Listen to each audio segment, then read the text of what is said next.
This is Daniel Rothman, and you're tuned to 104.7 FM. It's just past 6 in the morning, November 14th, and if you're just waking up, grabbing your coffee, getting ready for another Wednesday, I need you to listen carefully to what I'm about to tell you. We've been on air all night. I haven't slept. Emily hasn't slept. None of us have slept because something happened yesterday evening that we're still trying to understand. Around 5:47 p.m. yesterday, there was a collision on Interstate 40, approximately 18 miles west of the city limits. Heavy fog, poor visibility, a transport truck carrying what we now know were research animals from biogenesis labs collided with a semi-hauling construction equipment. The truck flipped. The cargo containers broke open. We're talking about genetically modified animals, specimens that were being transported under federal security clearance to a facility in Colorado for continued research. I know how that sounds. I know what you're thinking. But I need you to stay with me here. Multiple animals escaped into the traffic. The highway was packed. Rush hour fog so thick you couldn't see 20 feet ahead. People got out of their cars. They were trying to help, trying to see what was happening, and several of them were bit. We have confirmed reports of at least 14 people who were attacked by these animals before emergency services arrived. Those people were taken to County General, St. Michael's, and Riverside Medical. That was yesterday evening. By midnight, every single one of those 14 people had become violently aggressive.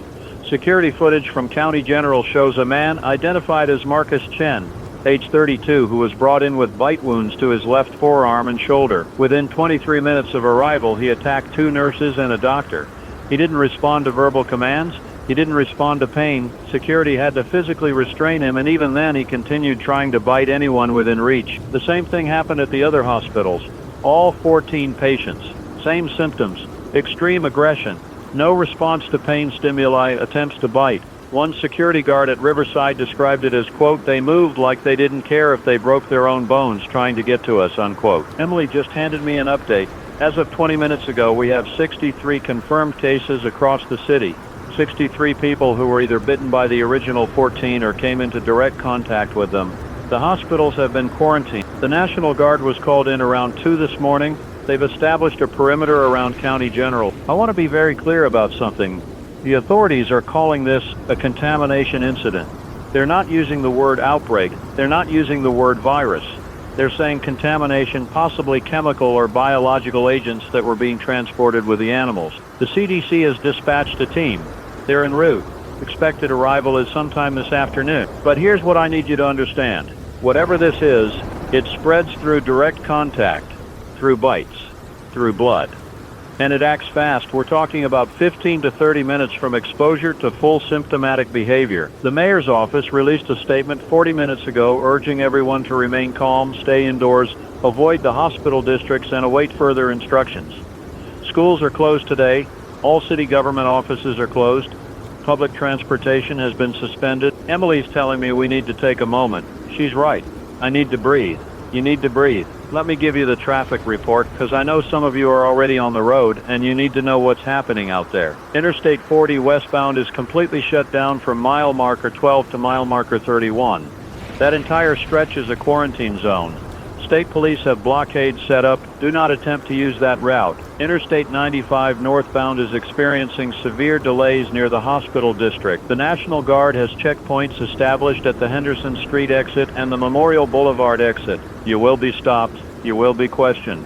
Have your identification ready. Surface streets in the downtown area are gridlocked. We're hearing reports of people trying to leave the city. The panic started around 4 this morning when word got out about what was happening at the hospitals. Traffic is backed up on every major arterial road leading out of downtown. If you are home right now, stay home. If you are in your car, get where you're going and stay there. Do not stop to investigate anything unusual. Do not approach anyone who appears injured or disoriented. I'm getting information as fast as Emily can verify it, and I'm passing it along to you exactly as we receive it. We have a responsibility here. We have a responsibility to tell you the truth without causing panic, and that's a difficult line to walk right now because the truth is frightening. Let me read you something. This came in from Dr. Sarah Mitchell at County General about an hour ago. She's a physician in the emergency department, and she sent this message to our station via email. She writes, quote, "I have been a doctor for 16 years. I have seen trauma, overdoses, psychiatric emergencies, violent patients. What I witnessed tonight is not explainable by any medical condition I have encountered. These patients do not respond to sedation. They do not respond to pain. Their strength is abnormal. One patient, a woman in her 50s weighing approximately 130 pounds, required 5 security officers to restrain her. She broke her own wrist pulling against the restraints and showed no sign of distress. Her only focus was trying to bite the staff. This is not psychosis. This is not a drug reaction. This is something else.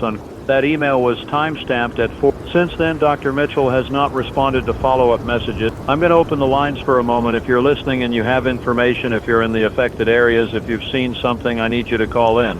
Our number is 555-0147. Emily will screen the calls and pass along anything relevant. While we wait, let me tell you what we know about Biogenesis Labs. They're a private research company based about 40 miles north of here. They specialize in genetic modification research, primarily focused on disease resistance in livestock. That's the official public information. They have contracts with the Department of Defense, the CDC, and several pharmaceutical companies. The animals that were being transported yesterday were listed on the manifest as primates, rodents, and canines. 12 specimens total. 8 were recovered at the scene. 4 were not. Those 4 animals are still unaccounted for. The fog lifted around midnight. Search teams with thermal imaging equipment have been sweeping the area around the crash site. No sign of the missing animals. The concern, and Emily is confirming this with the Emergency Management Office right now, the concern is that these animals may have already encountered other people. Hikers, homeless encampments, anyone in the rural areas west of the highway. We have unconfirmed reports of unusual activity at a rest stop near mile marker 22. State police responded to calls about aggressive individuals attacking travelers. That was around 3:15 this morning. We have no update on that situation. Emily is shaking her head. She's telling me we need to be careful about spreading unconfirmed information. She's right. Let me be clear, that rest stop incident is unconfirmed. But the fact that state police responded is confirmed. Make of that what you will. The sun is coming up now. I can see it through the studio windows. It's a beautiful morning. Clear skies after yesterday's fog. The city looks peaceful from up here on the 12th floor, but I know what's happening down there. I know that National Guard troops are stationed outside hospitals. I know that families are trying to get information about loved ones who were admitted last night and are now being held in quarantine. I know that people are scared. You should be concerned. You should take precautions, but you should not panic.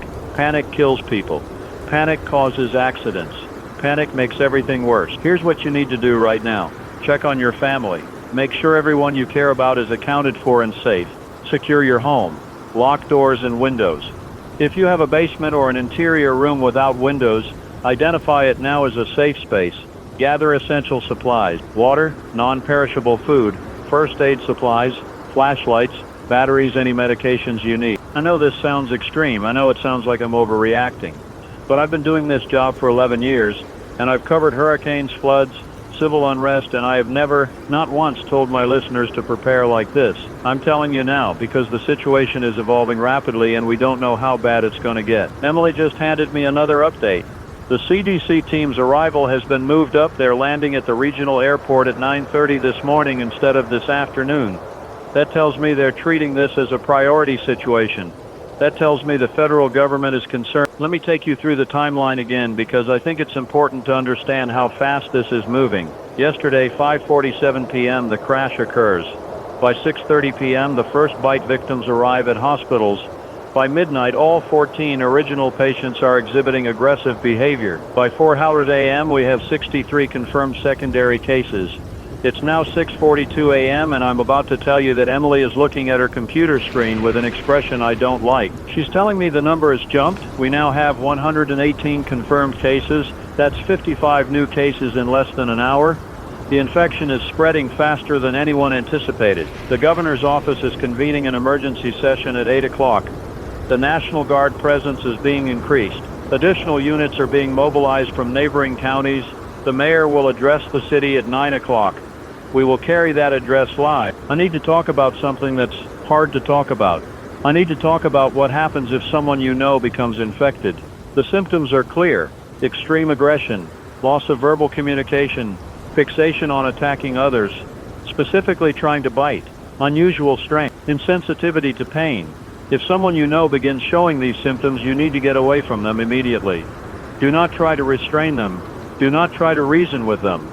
Get distance and call emergency services. I know that's difficult to hear. I know you love these people, but the medical professionals are unanimous on this point. Once the symptoms manifest, the person is a danger to everyone around them. There are reports coming in from the hospital district that I need to share with you. The quarantine perimeter is holding, but there are family members gathering outside the barriers demanding information about patients inside. The National Guard is asking people to clear the area. They're saying that anyone who remains within 200 yards of the quarantine zone will be forcibly removed. That's not a suggestion, that's an order. If you have family in County General, St. Michael's, or Riverside Medical, I know you want information. I know you're terrified, but you cannot go to those hospitals. You will not be allowed in, and you will be putting yourself and others at risk by being in that area. The city has set up a family information hotline. The number is 555-01999. That line is staffed by social workers and emergency management personnel who can provide updates on patient status. I'll repeat that number. Emily is telling me we have a caller on the line. This is Marcus from the Riverside neighborhood. Marcus, you're on 10. Emily is telling me Marcus says there are military vehicles on his street. He's counting 4 Humvees and what looks like a troop transport. Soldiers are going door to door. Marcus, are they asking for information or are they giving instructions? Emily says Marcus is saying they're asking if anyone in the household has been outside the neighborhood since yesterday evening. They're asking if anyone has been in contact with hospitals or emergency services. They're taking names and addresses. This is a census. They're trying to track potential exposure vectors. If soldiers come to your door, cooperate fully. Answer their questions honestly. If you were near the crash site yesterday, if you were in the hospital district, if you had any contact with anyone who was, tell them. This is not about getting in trouble. This is about containing the spread. Marcus says the soldiers are also distributing information sheets. He's reading from one now. Emily is writing this down. The sheet says to stay indoors unless absolutely necessary. It says to avoid contact with anyone displaying aggressive behavior. It says not to consume tap water until further notice. That last one is new. That's the first mention of water safety. Emily is trying to get confirmation on the water situation. Stand by. While she does that, let me tell you about the science behind what we're dealing with as much as we understand it. Genetic modification research involves altering the DNA of organisms to produce specific traits. In agricultural applications, this might mean crops that resist pests or animals that grow faster. In medical research, it might mean animals that model human diseases so we can study treatment. What Biogenesis Labs was doing specifically, we don't know. That information is classified. But the fact that these animals can transmit something through their bite, something that fundamentally alters human behavior in a matter of minutes, suggests we're dealing with a modified pathogen, possibly a virus, possibly something else. Viruses work by hijacking cells and using them to replicate. A modified virus could theoretically be designed to target specific systems in the body. The brain, for instance, the limbic system that controls aggression and fear responses. If you could introduce a pathogen that rapidly rewires neural pathways that suppresses higher cognitive functions while amplifying base instincts, you could theoretically produce the symptoms we're seeing. But that's speculation. I'm not a scientist. I'm a radio host trying to make sense of something that doesn't make sense. Emily has confirmation on the water. The City Water Authority is issuing a precautionary advisory. They're saying the water supply has not been compromised, but as a safety measure, they're recommending boiling water before consumption until further notice. This is precautionary. There's no evidence the pathogen is waterborne, but they're being cautious. It's 7:03 now. The city is waking up. People are checking their phones, seeing the emergency alerts, turning on their radios and televisions. The story is breaking nationally. I'm seeing reports on the news wires from CNN, Fox, MSNBC. They're calling it an industrial accident with biological contamination.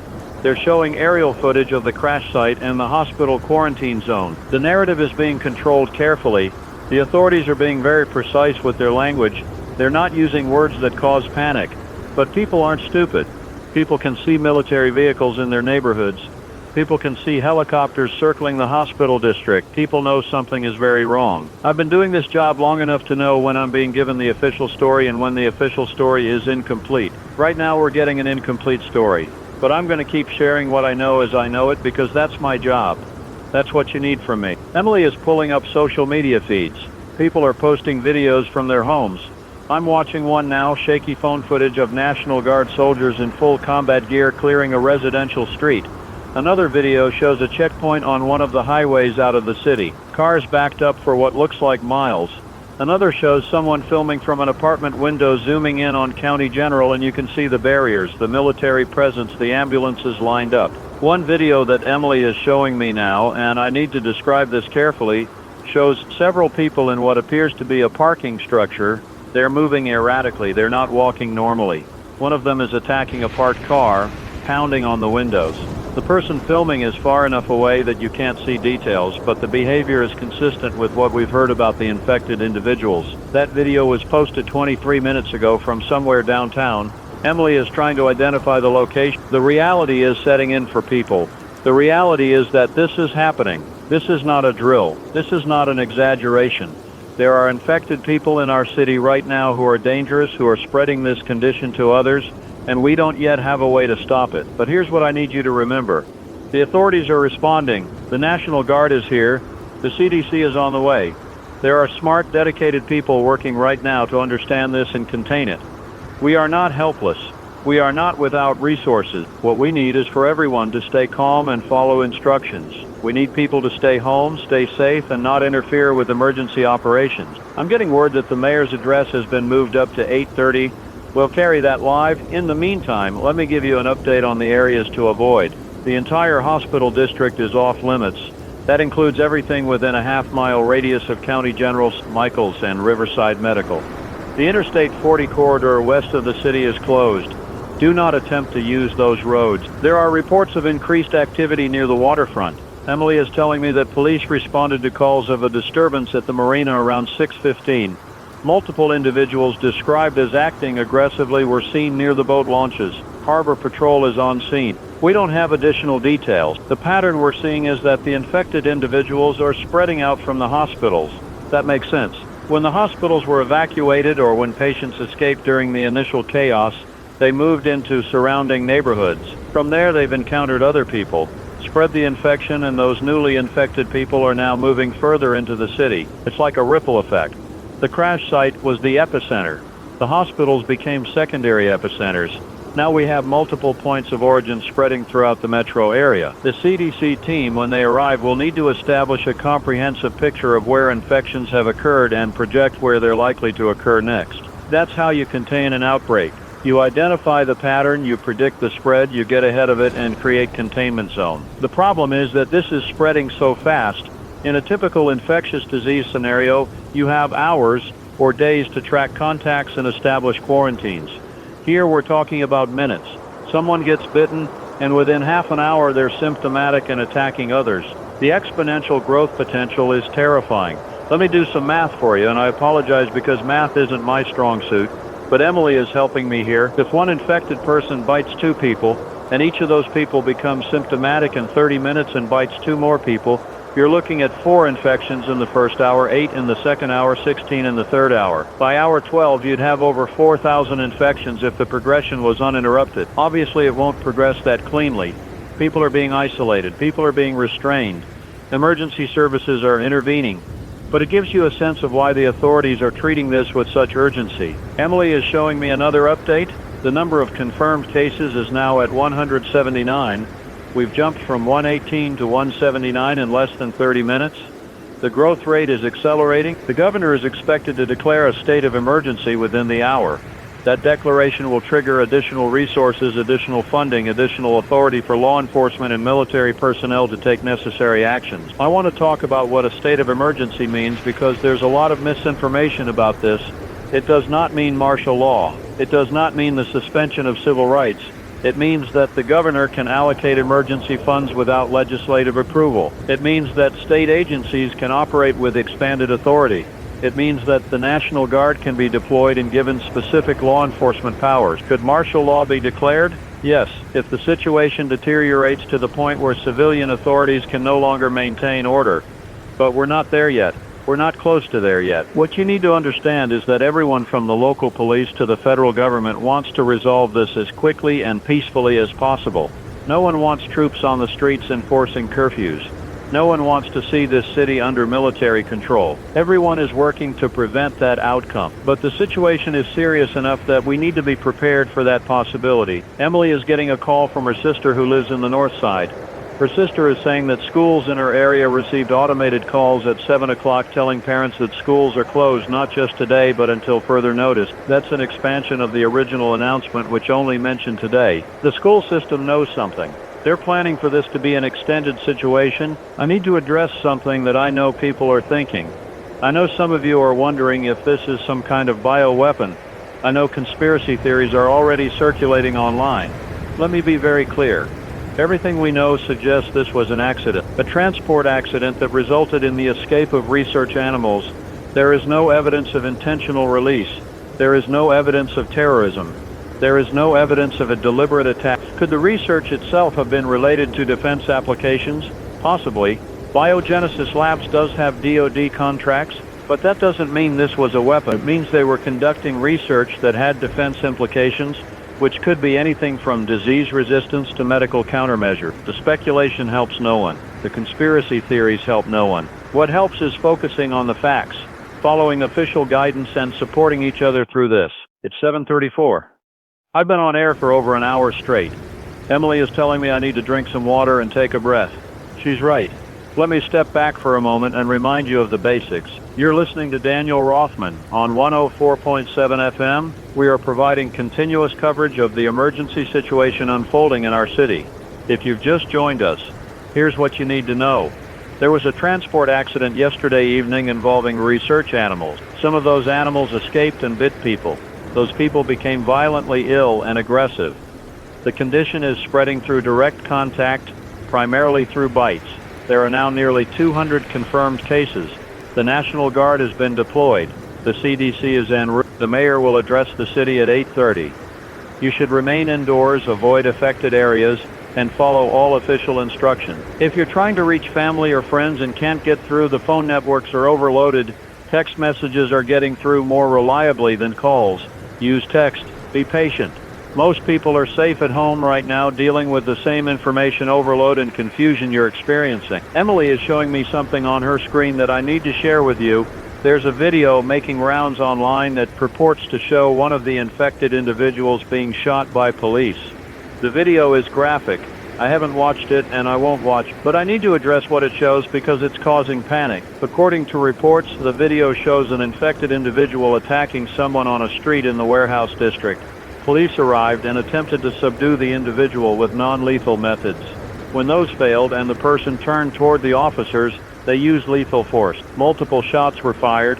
The individual went down but got back up and continued to advance until additional shots were fired to the head. This is consistent with the reports we've received about infected individuals not responding to pain. If the nervous system is compromised, if the pain receptors are not functioning normally, then injuries that would incapacitate a normal person might not stop someone who's infected. The fact that headshots were required is disturbing and raises questions about the nature of this condition. Are we talking about a neurological infection that concentrates in the brain tissue? Is that why trauma to the head is effective when other injuries are not? Speculating again, I need to stop doing that. But you're hearing what I'm hearing, and I know you're drawing the same conclusions I am. Emily says we need to clarify that the police followed protocol. They attempted non-lethal subdual first. They only used lethal force when there was an imminent threat to life. The use of force was justified under the circumstances. No officer wants to shoot someone. But if that someone is actively attacking another person and won't respond to commands or less lethal options, they have no choice. I imagine we're going to see more incidents like this as the day goes on. I imagine officers across the city are encountering situations they've never been trained for, making split-second decisions with incomplete information, trying to protect the public while protecting themselves. Those officers are scared too. They have families, they want to go home at the end of their shift. They're out there right now doing an incredibly difficult job under impossible circumstances, and I think we owe them our gratitude and our understanding. It's 7:49. The sun is fully up now. It's a cold morning, temperature in the low 40s, clear skies, light wind. A beautiful November day that feels completely surreal given what's happening. Emily is monitoring police scanners. She's hearing a lot of traffic from the east side, multiple calls about aggressive individuals, multiple units responding. She's hearing requests for additional backup. She's hearing officers using codes we don't normally hear. Code red situation. Officer safety concern. The east side is near County General. That's one of the primary quarantine zones. If the quarantine has been breached, if infected individuals have gotten past the barriers, that would explain the increased police activity. Emily is trying to reach our contact at the police department for confirmation. While she does that, I want to talk to the families listening right now. I know many of you have children at home today because schools are closed. I know you're trying to explain this to them, and you're trying to keep them calm, and you're trying not to let your own fear show. Tell them the truth in age-appropriate ways. Tell them that there are sick people who need help from doctors. Tell them that the police and soldiers are working to keep everyone safe. Tell them that as long as we stay home and stay together, we're going to be okay. Don't let them watch the news non-stop. Don't let them scroll through social media seeing disturbing images and videos. Control the information they receive. Provide context and reassurance, and take care of yourselves. You can't take care of your kids if you're falling apart. It's okay to be scared. It's okay to feel overwhelmed, but you need to function. You need to make decisions. You need to be the steady presence your family needs. Emily has confirmation from our police contact. The quarantine perimeter at County General has been breached. At approximately 7:20, several infected individuals forced their way through a section of the barrier on the south side. Officers engaged and were able to neutralize some of them, but an unknown number escaped into the surrounding neighborhood. This is not good news. This is what everyone was trying to prevent. Once infected individuals are loose in populated areas, containment becomes exponentially more difficult. The National Guard is repositioning units to create a wider perimeter. They're going block by block, clearing buildings, evacuating residents in the immediate area. If you live east of County General, within a mile of the hospital, you need to be aware that there may be infected individuals in your area. Lock your doors. Stay away from windows. If you hear anything unusual, if you see anyone acting strangely, call 911 immediately and get to a secure location in your home. Emily is showing me a map. She's marked the hospital locations and drawn rough circles representing the likely spread zones based on the timing of the breach and average human walking speed. Even if the infected aren't moving quickly, and we don't know that they aren't, they could have covered a significant area in the last half hour. The problem is we don't have good information about how these people move. Are they shambling and disoriented? Are they running? Do they hunt actively or wander randomly? The reports we've received are inconsistent. Some witnesses describe erratic, jerky movement. Others describe sudden bursts of speed. It's possible that the infection progresses through stages. Early stage might involve disorientation and aggression, but limited motor control. Later stages might involve increased mobility and coordination. If that's the case, then the people who were infected last night at the hospitals are now 12 to 14 hours into the infection. They might be more dangerous than the people infected this morning. Again, I'm speculating, but these are the questions the CDC team needs to answer when they arrive. It's 8:02. The mayor's address is in 28 minutes. Emily is telling me that the press pool has been summoned to City Hall. They're expecting a major announcement beyond the standard emergency information. I'm watching news feeds from other cities. This story is national now. International. CNN is showing aerial footage of our city with chyrons that read biological emergency unfolds. BBC is covering it. Al Jazeera is covering it. The world is watching what's happening here. That brings both help and pressure. Help because it means resources will flow to us. Pressure because it means we're under a microscope. Every decision, every action, every mistake will be scrutinized. The economic impact alone is going to be staggering. The city is essentially shut down, businesses closed, transportation halted. How long can that last before we start seeing secondary effects? Food distribution, utilities, emergency services. Everything depends on people going to work and doing their jobs. If this lasts more than a few days, we're going to face serious challenges. Emily is reminding me not to get ahead of the situation. She's right. We focus on today. We focus on getting through the next few hours. She's also telling me that our listener numbers are way up. We normally have about 15,000 people tuned in during morning drive time. Right now we're showing over 120,000 listeners on the streaming feed alone. That doesn't count traditional radio receivers. 120,000 people are listening to me right now, looking for information, looking for reassurance, looking for guidance. That's humbling and terrifying. If you're one of those people, thank you for trusting us. Thank you for staying with us. We're going to keep this signal going as long as we can. As long as there's power and equipment and someone to operate it, you'll have Emily is getting updates from her contacts at other radio and television stations. Everyone is running continuous coverage. The television stations have anchors who've been on air since last night. One of the local TV meteorologists is now reading emergency bulletins because they needed someone who wasn't exhausted. We're all running on adrenaline and coffee at this point. There's a strange sense of camaraderie among the media right now. We're competitors normally, fighting for ratings and audience share. Today we're all just trying to serve the public, trying to keep people informed, trying to do our part in managing this crisis. Emily just got a text from a friend who works at the regional airport. The CDC team has landed early. They arrived at 8:10 instead of 9:30. They're being transported directly to a secure facility, not to City Hall or any of the hospitals. That facility is likely the Emergency Operations Center that was set up in the old National Guard Armory on the north side. The fact that they're not going to the hospitals tells me they already know what they need to know about the medical situation.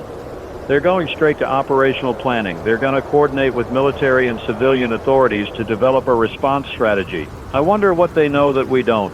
The CDC doesn't rush a team out ahead of schedule unless the situation is worse than publicly acknowledged. They have information we're not getting. Intelligence from the hospitals, from biogenesis labs, from wherever these research animals came from originally. It's 8:17, 13 minutes until the mayor speaks. Emily is suggesting we use this time to recap the safety guidelines because we probably have a lot of new listeners who just tuned in. Here's what you need to know to stay safe. 1. Remain indoors unless absolutely necessary. 2. Secure all entry points to your home. Lock doors and windows. 3. Avoid contact with anyone displaying aggressive behavior or obvious signs of illness. 4. If someone you know becomes infected, get away from them immediately and call for help. 5. Do not congregate in large groups. 6. Conserve your resources. Don't make unnecessary trips that deplete your fuel, food, or water. 7.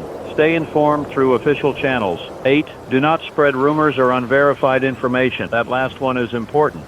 Social media is full of wild speculation right now. People are claiming this is a government experiment gone wrong, that the military is using lethal force indiscriminately, that the infection is airborne, that thousands are dead, that the president is preparing to quarantine the entire city. None of that is confirmed. Some of it is demonstrably false. You need to be critical of what you read and hear. Consider the source. Verify through multiple channels. Don't share information unless you're confident it's accurate. We have enough real problems without manufacturing fake ones. Emily is showing me the viewer feed again. Someone has posted a video from an apartment building downtown. The camera is pointed down at the street. There are 6 or 7 people visible, moving in ways that look wrong, stumbling but also unnaturally fast when they move. One of them is attacking a car that's stuck in traffic. The driver is still inside. The infected person is breaking the window with their bare hands. The video cuts off. I don't know if that driver made it. I hope they did. These videos are going to become more common as people realize what's happening and start documenting it. In a way, it's helpful. It gives us real-time information about where infections are occurring, but it's also traumatizing. People are watching their city fall apart in real time through their phone screen. We need to be mindful of our mental health through this. We need to know when to step away from the screen, when to stop consuming information, when to just sit with the people we love and be present with them. It's 8:26, 4 minutes until the mayor speaks. Emily is pulling up the city streaming feed. We'll be listening along with you and providing commentary as needed. I want to say something before the mayor comes on. I want to say that whoever you are, wherever you are right now, you're not alone. There are hundreds of thousands of people in this city going through the same fear and confusion you're feeling. We're all in this together. We're going to get through this together. I know it doesn't feel that way. I know it feels isolating and overwhelming. But humans are resilient. We've survived plagues and wars and disasters throughout history. We've rebuilt from nothing. We've endured the unendurable. We will endure this. The mayor is stepping up to the podium now. I can see it on the feed. Mayor Patricia Jennings, looking tired but composed. There are officials behind her. I recognize the police chief, the fire chief, a National Guard officer whose rank I can't make out from the insignia. The mayor is beginning to speak. She's welcoming everyone and thanking the emergency responders and medical personnel who have been working around the clock. She's acknowledging the fear and concern everyone is feeling. She's saying that she wants to be transparent about what they know and what they don't know. She's confirming the timeline we reported. The crash, the escaped animals, the initial infections, the spread to nearly 200 individuals as of this moment. She's announcing that the governor has declared a state of emergency. Additional National Guard units are being mobilized. FEMA has been contacted. The CDC is on site and beginning their assessment. She's establishing a mandatory curfew beginning at 9 p.m. tonight. Anyone outside after curfew without official authorization will be subject to detention. Essential personnel are exempt, but will need to carry identification. She's closing all non-essential businesses, effective immediately. Grocery stores, pharmacies, hospitals, and utilities will remain operational with enhanced security measures. She's establishing quarantine zones, not just around the hospitals, but around any area where infections have been confirmed. Those zones will be clearly marked. Anyone entering or leaving will be screened. Anyone showing symptoms will be detained. She's asking for calm, she's asking for compliance, she's asking people to trust that the authorities are doing everything possible to contain this situation. She's taking questions now. Reporters are shouting over each other. The mayor is pointing to someone. The question is inaudible on the feed, but the mayor's answer is clear.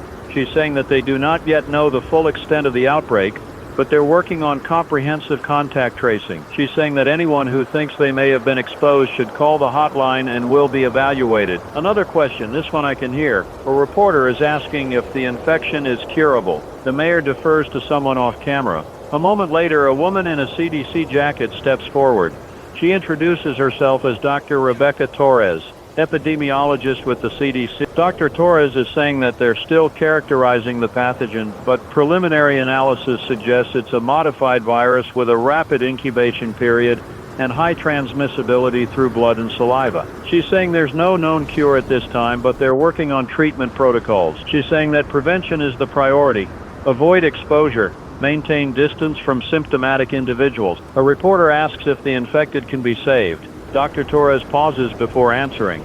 She says that once symptoms manifest, there is currently no way to reverse the condition. She says their focus is on preventing new infections and caring for patients in a way that protects both the patients and the caregivers. That's a carefully worded non-answer. What she's really saying is that once you're infected, you're gone.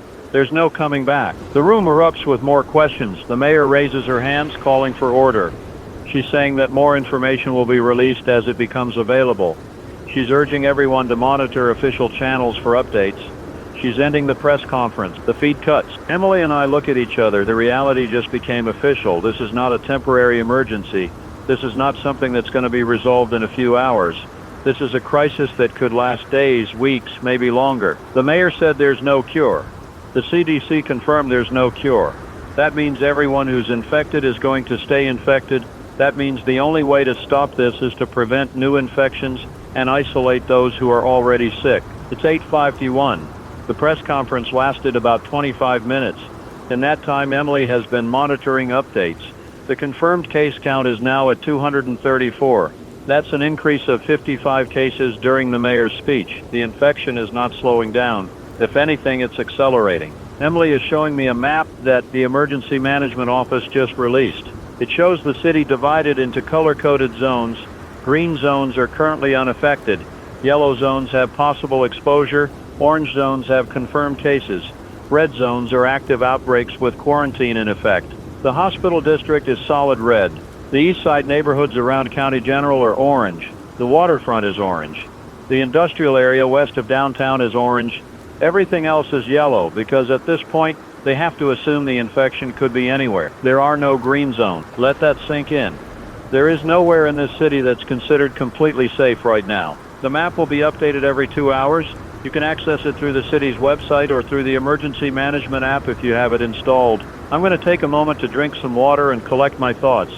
Emily is queuing up some public service announcements about hygiene and safety protocols. We'll be right back. The PSAs are playing.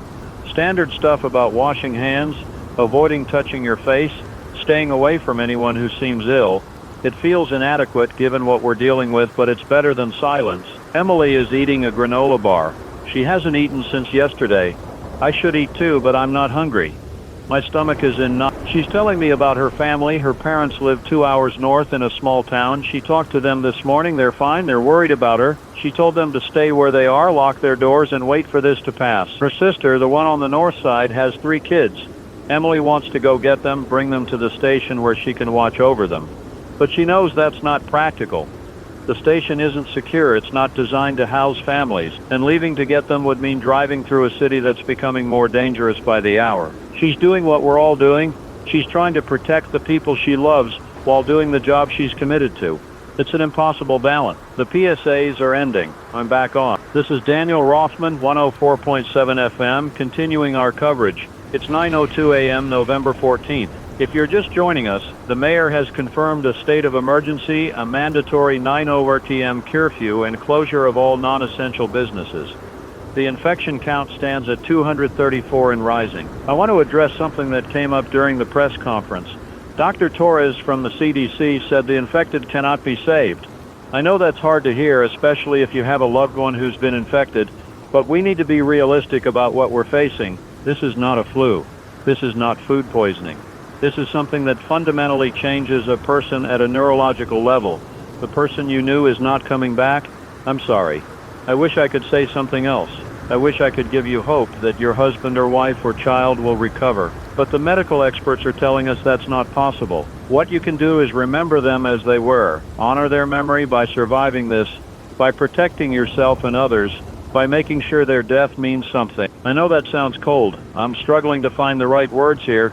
There's no training for this. There's no handbook on how to tell an entire city that their friends and family members are lost. Emily is crying. I can see her across the studio. She's trying to hold it together, but the weight of what we're reporting is finally hitting her. We're all going to have moments like this over the coming hours and days. Moments where the enormity of what's happening overwhelms us. That's okay. That's human. Let me give you the practical information you need right now. The curfew begins at 9:00 p.m. You need to be home by then. If you work an essential job and need to be out after curfew, your employer should provide you with documentation. If you're stopped by law enforcement or military personnel, show that documentation. Quarantine zones are being established and expanded as new infections are identified. If you're inside a quarantine zone, you will not be allowed to leave without medical clearance. If you're outside a quarantine zone and approached by someone from inside, maintain distance and contact authorities immediately. Food and water supplies are currently adequate, but the city is asking people to be conservative. Don't hoard. Don't panic buy. Take what you need for a few days and leave resources for others. The power grid is stable. Water treatment is operational. Emergency services are responding, though response times may be longer than normal due to high call volume. Cell networks are overloaded, but text messages are generally getting through. These are the systems that keep civilization functioning. As long as they hold, we're okay. The moment they start failing, we're in serious trouble. Emily has recovered. She's back at her station, monitoring feeds. She's a professional. We both are. We set aside our personal feelings and do the work because people are depending on us. I'm seeing reports on social media of price gouging. Stores charging $50 for a gallon of water, $100 for a box of batteries. This is unconscionable. This is people taking advantage of fear and desperation. The mayor's office has announced that price gouging during a state of emergency is a criminal offense. If you encounter this, document it. Take photos, report it to the Consumer Protection Hotline. These people will be prosecuted when this is over. Assuming there is and when this is over. I shouldn't have said that. I should be more optimistic. But the truth is, I don't know how this ends. I don't know if we contain this and life goes back to normal, or if this is the new normal, or if it gets worse before it gets better. What I do know is that we keep going. We keep broadcasting. We keep providing information. We keep each other sane. It's 9:24. The CDC has released a preliminary report on the pathogen. Emily is pulling it up now. Let me read through this. They're calling it a novel neurotropic virus, meaning it targets nerve tissue. The incubation period is between 15 and 35 minutes from exposure to symptom onset. Transmission occurs through exchange of bodily fluids, primarily blood and saliva via bites or open wounds. There's no evidence of airborne transmission, no evidence of transmission through casual contact. You have to have direct fluid exchange. The virus crosses the blood-brain barrier rapidly and begins replicating in brain tissue. It affects the amygdala, the hypothalamus, and the prefrontal cortex. These are the areas responsible for emotion regulation, aggression, decision-making, and impulse control. Infected individuals experience a complete breakdown of higher cognitive function. They lose language, they lose memory, they lose everything that makes them human, essentially. What remains is base instinct, hunger, aggression, the drive to spread the infection. The report notes that infected individuals appear to be driven to bite others, suggesting the virus has hijacked the host's behavior to facilitate transmission. This is not uncommon in nature. Rabies does something similar. But the speed and efficiency of this virus suggests it was engineered. The report stops short of saying it's a bioweapon, but the implication is clear. This didn't evolve naturally. Someone made this. Emily is searching for information about Biogenesis Labs. Their website is down. Whether that's due to traffic or intentional, we don't know. But there's archived information from before yesterday. Biogenesis describes themselves as a biotechnology firm specializing in genetic solutions for agricultural and medical challenges.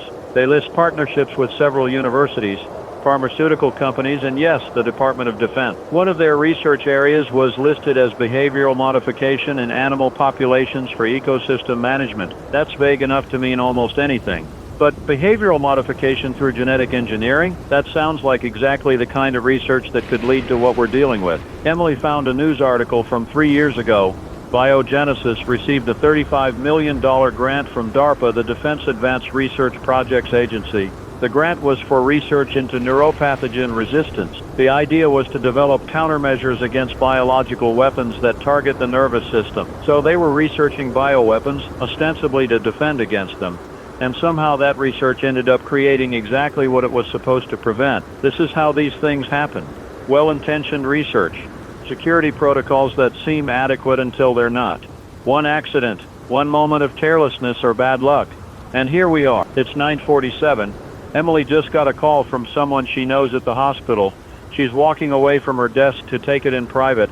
I'll give you an update when she's done. While we wait, let me talk about something practical.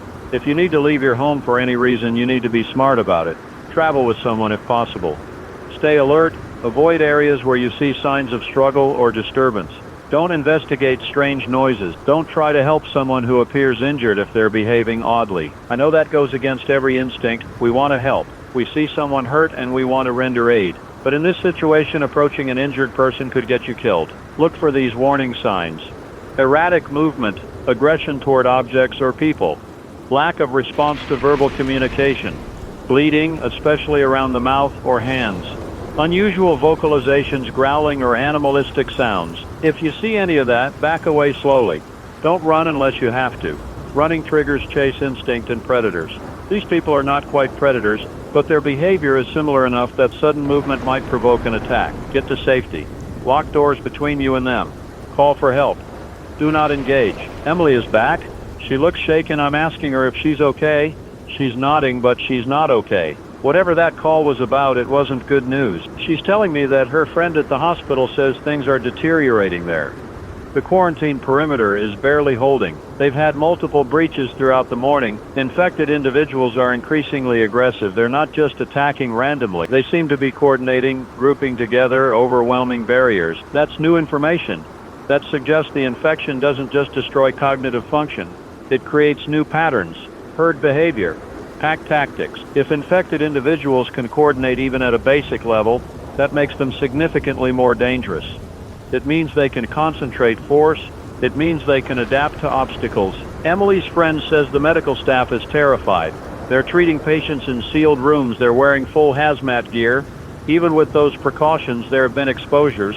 Several staff members have been bitten and infected. The hospitals are becoming indefensible.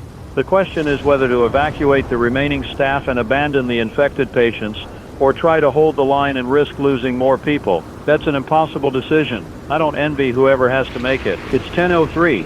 The morning is dragging. Each minute feels like an hour. I keep glancing at the clock, expecting more time to have passed than actually has. Imagine you feel the same way. Time distorts during crisis. The hours crawl when you're waiting for information. Then suddenly it's evening and you can't remember where the day went. Stay grounded. Maintain routines where you can. Eat meals at regular times. Stay hydrated. Get rest when you can, even if it's just closing your eyes for 20 minutes. Your body is under stress. It needs care. Emily is showing me updated numbers. 297 confirmed cases. We've added 63 cases in the last hour and change. The growth rate remains exponential. At this rate, we'll have over 500 cases by noon, 1,000 by evening. These numbers are based on confirmed reports.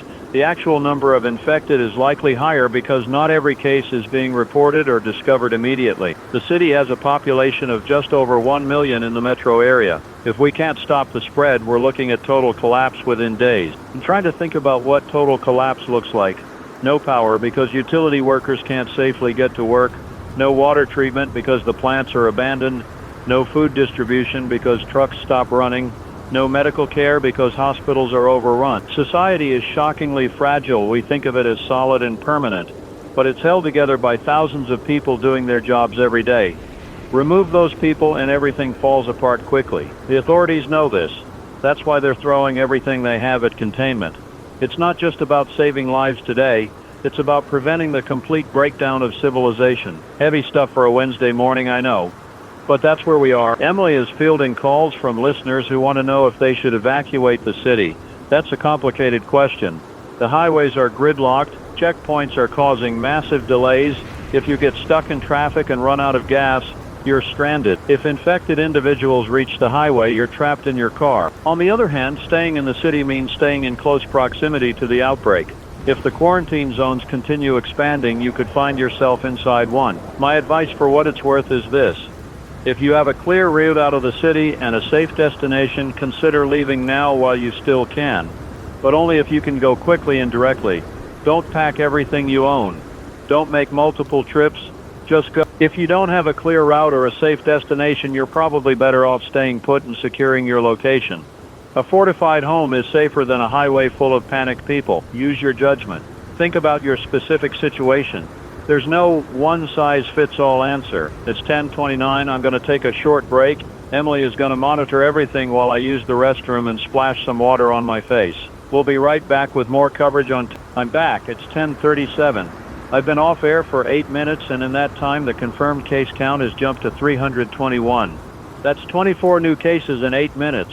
The acceleration is undeniable now. Emily is showing me a graph that plots the case count over time. It's a steep exponential curve. If it continues at this trajectory, we'll hit 1,000 cases by 2 p.m., 5,000 by midnight. Someone needs to find a way to break that curve.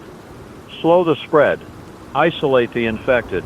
Otherwise, we're looking at complete saturation. The National Guard has announced they're expanding operations.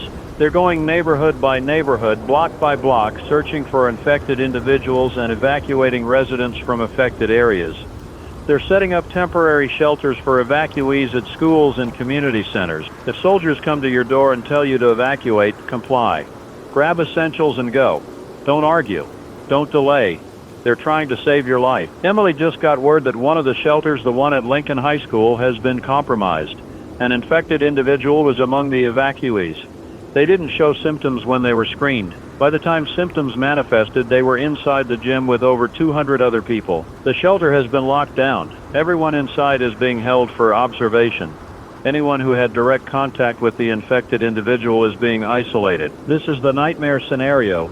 You create a shelter to protect people, and you inadvertently create a concentration point for infection. Now you have 200 people who are potentially exposed, confined together, waiting to see who gets sick next. The protocols need to be better. The screening needs to be more thorough. But how do you screen for something that doesn't show symptoms for 15 to 30 minutes? By the time someone shows symptoms, they've already been in contact with dozens of other people. It's an impossible problem. Emily is suggesting we reach out to medical experts for advice. She's right. I'm not a doctor. I'm giving you information, but I can't give you medical guidance. Let me see if we can get someone on the line. Emily is calling Dr. James Hartley. He's an infectious disease specialist at the University Medical Center. He's been a guest on the station before. We're hoping he's available and willing to talk to us. While we wait for that, let me give you traffic updates because I know some people are still trying to navigate the city. All major highways are experiencing severe delays. Interstate 40 westbound is closed from the city limits to mile marker 31. Interstate 95 northbound and southbound are open but gridlocked at the checkpoints. Route 17 eastbound is moving slowly. Route 9 southbound is clear, but that's because it leads into rural areas with limited services. Surface streets downtown are mostly empty now. People have either evacuated or are staying home. The business district looks like a ghost town. Emily is watching live traffic cameras and she's describing empty intersections, abandoned vehicles, debris in the street. The waterfront is seeing National Guard activity. They've set up a staging area at the marina. Boats are being used to evacuate people from waterfront properties and transport them to safer areas. That's actually smart. Water provides a natural barrier. Infected individuals aren't going to swim after you. Emily is telling me Dr. Hartley is on the line. Let me patch him in. Dr. Hartley can't speak on the phone but has sent through Emily some key information. He's saying that based on what he knows about the virus, the most critical period is the first few hours after exposure. If you've been bitten, you need to seek medical attention immediately. There may be experimental treatments that can slow the progression if administered early, but he's emphasizing may. There's no proven cure, but doing nothing guarantees you'll become symptomatic. He's also saying that the virus doesn't appear to survive long outside the host. Blood and saliva on surfaces become non-infectious after about 30 minutes. So you don't need to worry about touching a doorknob that an infected person touched an hour ago. That's good news. It means the environment isn't becoming a contaminated zone. It means you can move through areas where infected have been, as long as the infected themselves are gone. Dr. Hartley is recommending basic hygiene. Wash hands frequently. Don't touch your face. Clean wounds immediately with soap and water. If you have isopropyl alcohol or hydrogen peroxide, use that as well. He's also recommending that people create a quarantine space in their homes, a room that can be sealed off. If someone in your household is exposed, they need to be isolated immediately, before symptoms manifest. Yes, that means locking your loved one in a room and waiting to see if they get sick. It's brutal, but it's necessary. If they don't show symptoms after 2 hours, they're probably clear. If they do show symptoms, you'll know not to open that door. Emily is thanking Dr. Hartley for his time. He's saying he needs to go. They're setting up a triage center at the university, and he's needed there. The fact that they're setting up additional triage centers tells me the hospitals are beyond capacity. They're triaging who can help and who can't, allocating resources to those who have a chance. It's 11:02. We've been on air for over 5 hours straight. Emily is drinking coffee. I'm drinking water. Neither of us has eaten a proper meal. We're running on fumes, but we keep going because you need us. Because turning off the microphone and walking away would be abandoning you. And we won't do that. I'm looking out the window. The city is quiet. Normally at this time you'd see traffic, people on sidewalks, the rhythm of urban life. Today there's nothing, just empty streets and the occasional military vehicle. It's eerie. It's like the city is holding its breath. Emily is monitoring social media again. She's seeing a lot of anger directed at Biogenesis Labs. People want someone to blame. They want accountability. There are calls for arrests, prosecutions, even violence. I understand the anger, but right now blame doesn't help us. Accountability can come later. Right now we need to focus on survival. That being said, there will be a reckoning. When this is over, there will be investigations, there will be lawsuits, there will be criminal charges. The people responsible for this will answer for it. But that's a concern for tomorrow. Today, we deal with the crisis. It's 11:19. Emily just received word that the CDC has established a command center at the Emergency Operations Facility. They're coordinating with local, state, and federal agencies. They're developing a comprehensive response plan. Part of that plan involves restricting movement in and out of the city.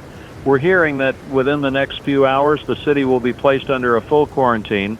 No one in, no one out. The highways will be blocked. The airports will be closed. This is to prevent the infection from spreading to other cities. If even one infected individual gets out, they could start new outbreaks elsewhere. The entire region, possibly the entire country, could be at risk. So they're going to seal us in, contain the outbreak, let it burn itself out while protecting everyone beyond the city limit. That means if you were thinking about leaving, your window is closing. Once the quarantine is in effect, you're stuck here. For better or worse, we're all in this together. Emily is looking at me with concern. She's asking if we should tell people to leave while they can. I don't know. That could cause a panic, a rush to the exits, more chaos on the highways, more opportunities for the infection to slip through. But keeping people here, trapping them in a city that's falling apart, that feels wrong too. I'm going to leave it to individual judgment. I've given you the information. You make the decision that's right for you and your family. It's 11:34. The confirmed case count is now at 418. We're adding cases faster than we can count them. The hospitals have stopped accepting new patients. They've issued a statement saying that anyone who is bitten should remain home and isolate themselves. Do not go to the hospital. They can't help you. All you'll do is expose others. That's a death sentence for anyone who gets bitten. But it's the reality we're facing. Emily is receiving reports of looting in the downtown area. People are breaking into stores, taking whatever they can. Electronics, clothing, alcohol, things that have no practical value in a survival situation. They're just taking because the social order has broken down enough that police are responding when they can, but they're stretched thin. Looting is low priority compared to infected individuals attacking people. I don't condone looting, but I understand it. When people feel like society is collapsing, when they feel like the rules don't apply anymore, they act out. It's human nature. What worries me more is the violence. There are reports of armed confrontations, people shooting at infected individuals, people shooting at each other. Fear and desperation make people dangerous. If you have firearms in your home, secure them. Keep them loaded and accessible if you feel that's necessary for protection. But use them responsibly, only as a last resort. It's 11:51. Emily is showing me something on her screen that makes my blood run cold. There's a video from the shelter at Lincoln High School, the one that was locked down earlier. The video shows chaos inside the gym. People screaming, running. Infected individuals chasing them. The camera is shaking, moving frantically. You can hear gunshots. Someone is yelling for people to get out, but the doors are locked. The video ends abruptly. I don't know how many people were in that shelter. I don't know how many made it out, but it's clear that the shelter became a massacre. This is what happens when screening fails. This is what happens when the infection gets inside your safe zone. Emily is trying to get confirmation on casualties. She's contacting emergency services, but they're not responding. They're probably overwhelmed. I need to take a moment. I need to process what I just saw. I'll be right back. I'm back. 12:03 p.m. Noon has come and gone. Half the day is gone, and it feels like we've lived through a week. Emily got confirmation from a National Guard contact. The situation at Lincoln High School is contained. They had to breach the building and evacuate survivors. The number of casualties is still being determined, but preliminary reports suggest over 50 people were killed or infected. 50 people who thought they were being saved. 50 people who trusted that the shelter was safe. The other shelters are being evacuated. It's too risky. They're releasing people and telling them to return home. Better to have people dispersed than concentrated in places where one infection can spread to hundreds. The strategy is shifting from organized evacuation to individual survival. Shelter in place, protect yourself, hope for rescue when this is over. That's a dark turn. That's an admission that the authorities can't protect everyone. They're going to try to protect as many as they can, but individuals are responsible for themselves now. This is the breakdown I was worried about. This is the transition from coordinated response to every man for himself. Emily is reading messages from listeners.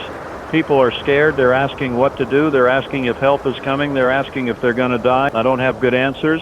I can tell you to stay calm, stay safe, follow guidelines, but I can't promise you're going to be okay. I can't promise help will arrive in time. All I can do is keep this broadcast going, keep you informed, keep you connected to something outside your own fear. It's 12:21. The case count is over 600 now. The curve is climbing impossibly fast. At this rate, thousands will be infected by sunset. The city is dividing into zones of control.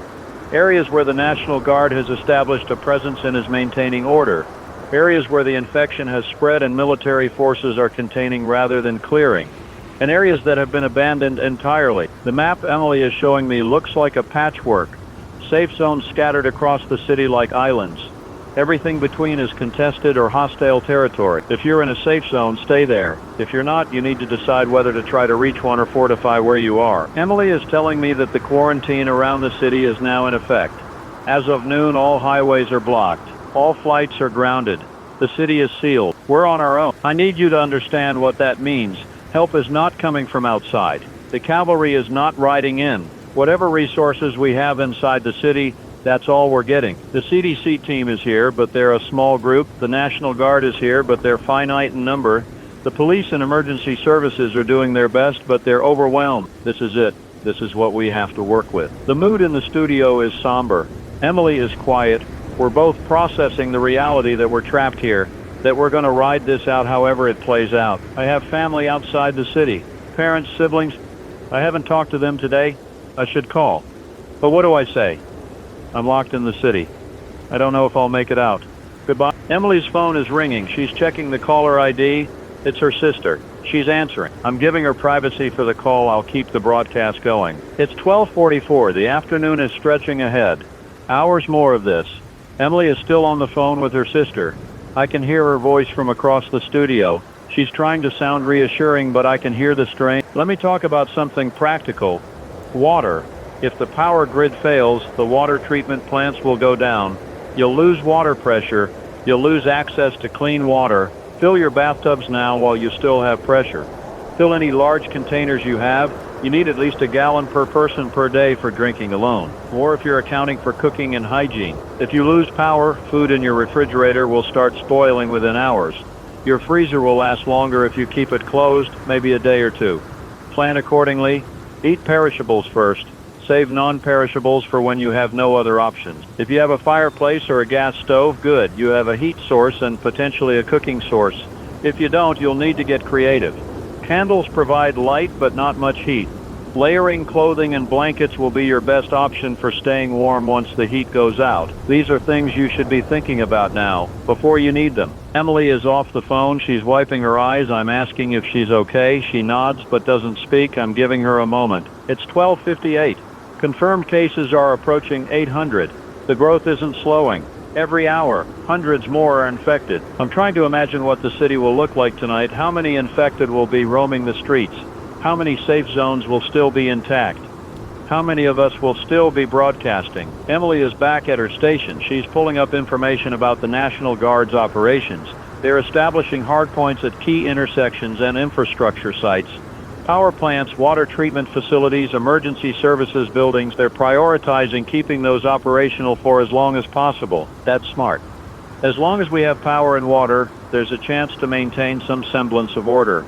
Once those go, it's over. I'm hearing helicopters outside, military helicopters by the sound of them. They've been circling all morning, but now there's more of them. Emily is looking out the window. She counts 5 helicopters visible from here. They're probably doing aerial reconnaissance, mapping the spread, identifying where to concentrate forces. From up there, what does the city look like? Are the streets filled with infected? Are there fires burning? Are there signs of life or just chaos? It's 1:40. I need to eat something. Emily is handing me a protein bar from her desk drawer. It tastes like cardboard, but it's calories. I force it down with some water. My mind is wandering. I'm thinking about before yesterday, before the crash. Life was normal, mundane. I complained about traffic and bad coffee and annoying coworkers. I took for granted that when I left work I'd go home to a safe apartment with running water and electricity and food in the fridge. All of that is still technically true, but it won't be for much longer. How fast can a society collapse? We're about to find out. Emily is showing me social media posts from people inside the quarantine zones. They're documenting what's happening. Videos of infected individuals attacking homes, photos of military convoys, messages from people saying goodbye to loved ones. One post says, "If you're reading this, I didn't make it. Tell my family I love them." That person is still posting, so they're alive for now. But the fact that they're writing farewell messages tells you their mindset. We're all writing farewell messages in our heads right now. It's 1:36. Cases are over 900. 1,000 is coming. It's just a matter of minutes. The mayor's office has issued another statement. They're asking people to remain calm. They're saying the situation is under control. They're lying. I appreciate that they're trying to prevent panic, but people aren't stupid. They can see what's happening. Denying reality doesn't help. It just erodes trust. Emily agrees. She thinks we should be honest with our listeners. Tell them the truth, even if the truth is bleak. I think she's right. You deserve the truth. Here's the truth. The situation is not under control. The infection is spreading faster than we can contain it. The authorities are doing their best, but their best might not be enough. There's a real possibility that the city will be completely overrun within days, maybe hours. If that happens, those of us who survive will be on our own. No police, no military, no emergency services, just us against them. That's the worst case scenario, but we need to prepare for it. Gather weapons, anything you can use to defend yourself. Baseball bats, kitchen knives, tools, firearms if you have them. Fortify your home. Barricade doors and windows. Create choke points where you can defend yourself if they get inside. Ration your supplies. You don't know how long you'll need to hold out. And most importantly, find other survivors. Band together. Groups are safer than individuals. Strength in numbers. Emily is nodding. She's adding that people should identify a fallback position. If your home becomes indefensible, where do you go? Have that plan ready now. It's 152. The 1,000th case has just been confirmed. 1,000 infected individuals in our city of 1 million. That's 0.1%. Doesn't sound like much, right? But that number is doubling roughly every 2 hours. At that rate, we'll have 16,000 infected by midnight, 250,000 by this time tomorrow. The entire city within 48 hours. Those are rough calculations. The actual spread will be different. but the exponential growth is real. Unless something breaks that growth curve, we're looking at total saturation. Emily is getting reports of fires in the industrial district, buildings burning out of control. The fire department is not responding. They can't. It's too dangerous. Let it burn. That's the decision being made. Let parts of the city burn rather than risk firefighters. I wonder if those fires were started by accident or deliberately. If you can't contain the infected, maybe you can burn them out. Harsh, but effective. I hope people aren't trapped in those buildings. It's 2:11, the afternoon is dragging. The light through the studio windows is bright and incongruous with the darkness of what we're reporting. Emily is eating another granola bar. We're running low on food here. We have maybe enough for today and tomorrow. After that, we'll need to venture out to resupply or hope someone brings us something. Neither option is appealing. Thinking about the logistics of keeping the station running. We have generator power if the grid goes down, but that requires fuel. We have maybe 3 days worth of diesel. After that, we go dark unless we can refuel. The fuel depot is across town. Getting there and back would be dangerous. We might have to abandon the station at some point. Broadcast from somewhere more defensible, or stop broadcasting altogether, but not yet. As long as we can keep this signal going, we will. It's 2:34. Cases are over 1,300. The growth continues. I'm reading reports of incidents all over the city.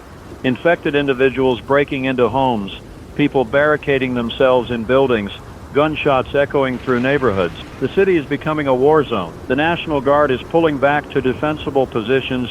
They're ceding ground, letting the infected have large swaths of the city while they protect key areas. That's triage on a massive scale. Save what you can. Let the rest go. Emily's friend from the hospital just sent a message. They've evacuated the medical staff. The hospitals are being abandoned. Infected patients are being left inside, locked in. That's a grim image. Hospitals full of infected, locked away, left to, what, starve? Die of dehydration? Or just remain there, trapped until someone deals with them. Emily is reading the message aloud to me.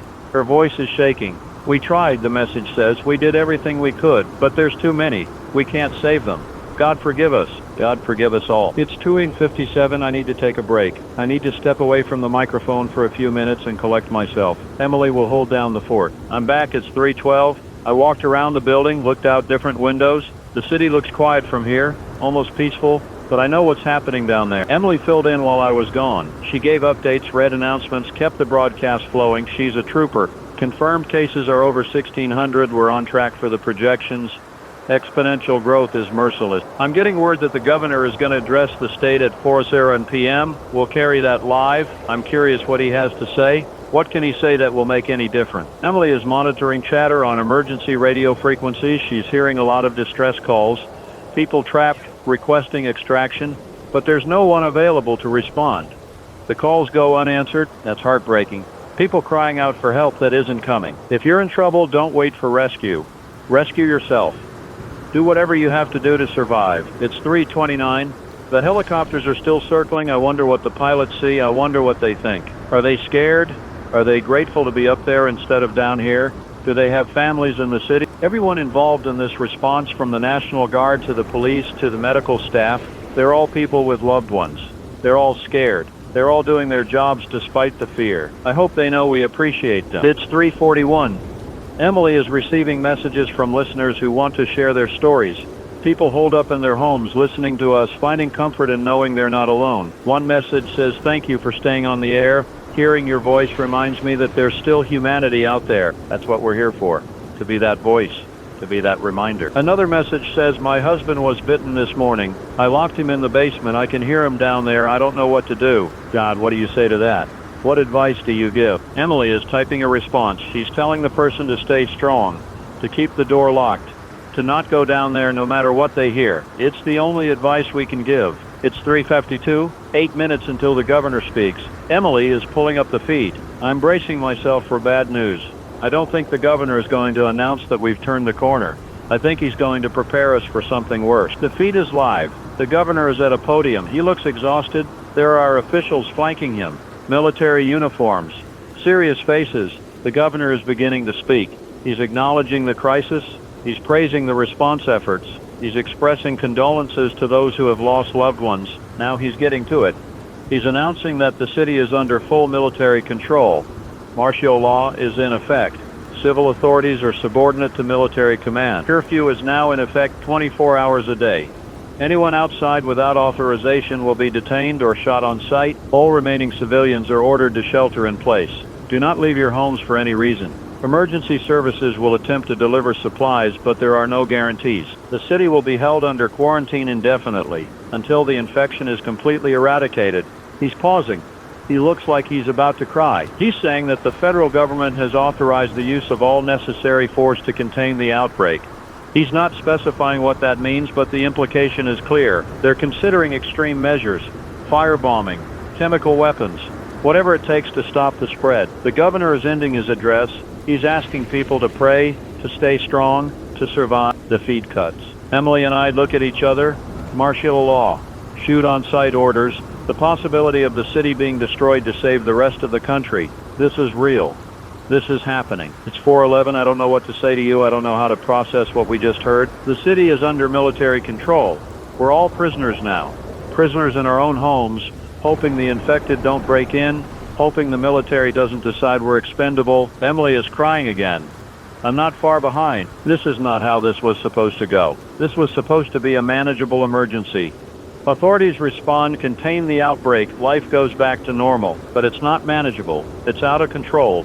And life is never going back to normal. Cases are over 2,000. The curve is still climbing. I need to keep broadcasting. I need to keep this connection alive. As long as you can hear me, you know someone else is still out there. It's 4:33.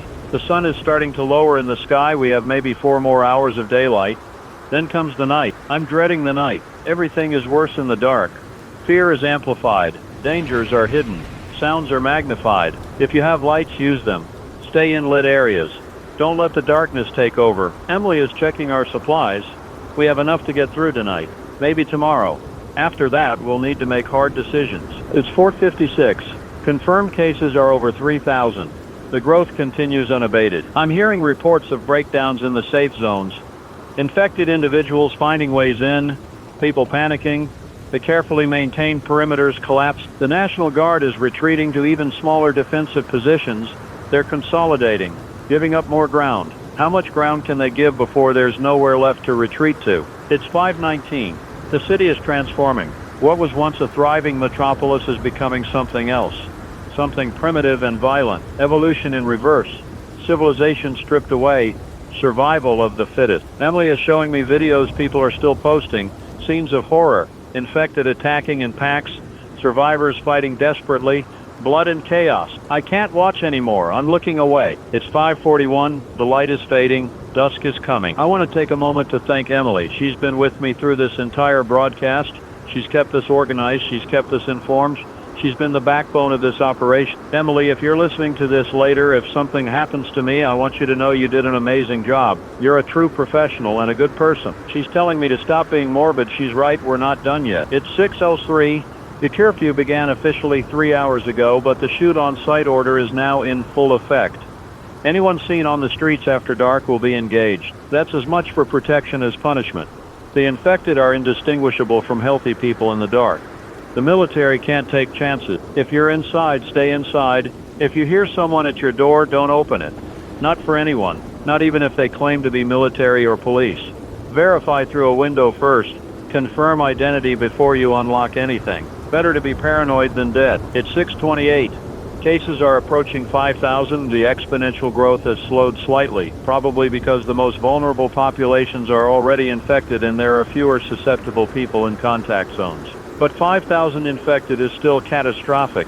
That's 5,000 violent, aggressive individuals roaming the city, attacking anyone they encounter. Emily is telling me we should eat something. She's right. We need to keep our strength up. She's heating soup on a hot plate. We have electricity for now. The studio has always been self-sufficient with backup power, but I don't know how long that will last. The soup smells good. It's canned chicken noodle. Comfort food. Reminds me of being a kid homesick from school, mom making soup. I wonder if my mom is okay. She lives 3 states away. She's probably watching the news, worried about me. I should call her. Emily is handing me a bowl. The soup is hot and salty. I didn't realize how hungry I was until now. We eat in silence. What is there to say? It's 6:57. The sun has set. The city is dark except for scattered lights. Power is still on in most areas, but I can see sections that have gone dark.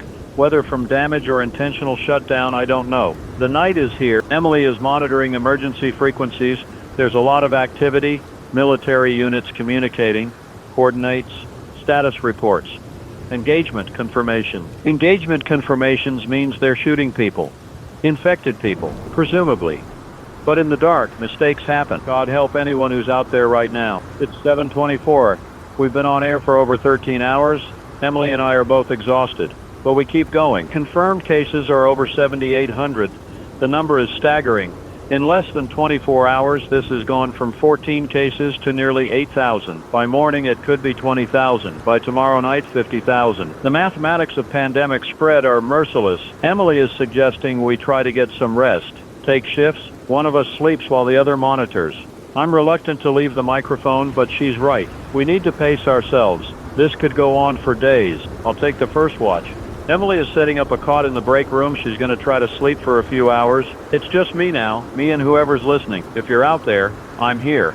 I'm not going anywhere. It's 7:51. The building is quiet. I can hear the hum of the equipment, the distant sound of helicopters, nothing else. I'm thinking about tomorrow. What will tomorrow look like? Will there be a city left? Will there be people left? I'm trying to stay optimistic, trying to believe that we'll get through this, but it's hard. The numbers don't lie. The infection is winning. It's 8:17. I'm reading messages from listeners. People are scared. They're alone.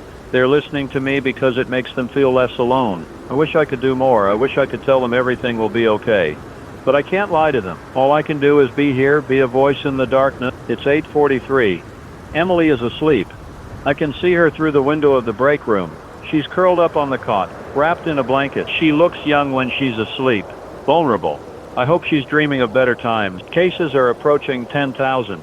We've crossed a threshold, double digits, 5 figures, 10,000 infected people in a city of 1 million. That's 1%. Doesn't sound like much, but it's accelerating. It's 9:12. I'm fighting to stay awake.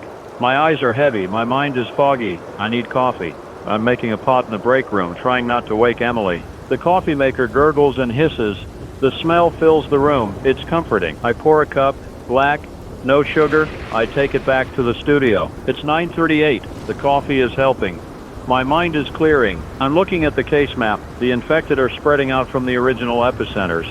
They're moving into neighborhoods that were safe this morning. The safe zones are shrinking. Soon there won't be any. It's 10:04. I'm hearing gunfire in the distance. Sporadic shots, then a burst of automatic fire, then silence. Someone is fighting. Someone is dying. I hope they're taking infected with them. It's 10:29. A message just came through from the Emergency Operations Center. They're reporting that several National Guard units have been overrun. The infected are coordinating attacks on defensive positions. That's new. That's terrifying. If the infected are learning, adapting, becoming more effective, then we're in even more trouble than we thought. It's 10:57. Cases are over 12,000. The growth continues. I'm watching the clock, waiting for Emily to wake up, waiting for morning, waiting for something to change. But nothing changes. The numbers climb. The infection spreads. The city falls. It's 11:23. I'm struggling. I'm so tired. I keep nodding off and jerking awake. I need to stay alert. People are depending on me. Coffee. More coffee. It's 11:51, almost midnight, almost Thursday, another day. How many days can we last?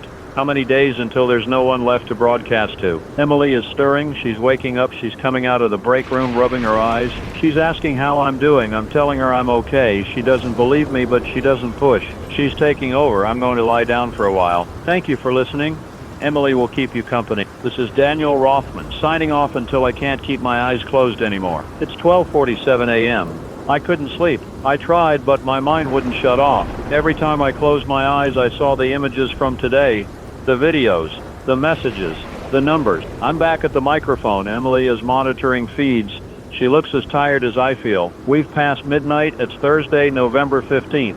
Day 2 of the apocalypse. Cases are over 15,000 infected in less than 30 hours. The city is roughly 15% infected now.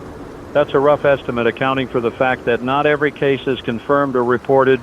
The actual number could be higher. Emily is showing me a new map. The military has designated zones A through E.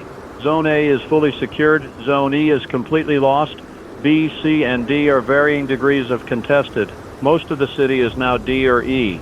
Only a few pockets remain as A or B. This station is in Zone C, contested but not lost.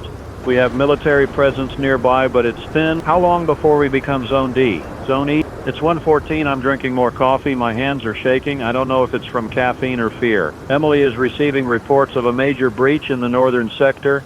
Infected have overrun a National Guard checkpoint and are pouring into a residential area that was previously secure. Hundreds of people in that area just went from safe to in immediate danger. The military is scrambling to respond, but they're spread so thin. Every time they plug one hole, two more open up. It's 1:39.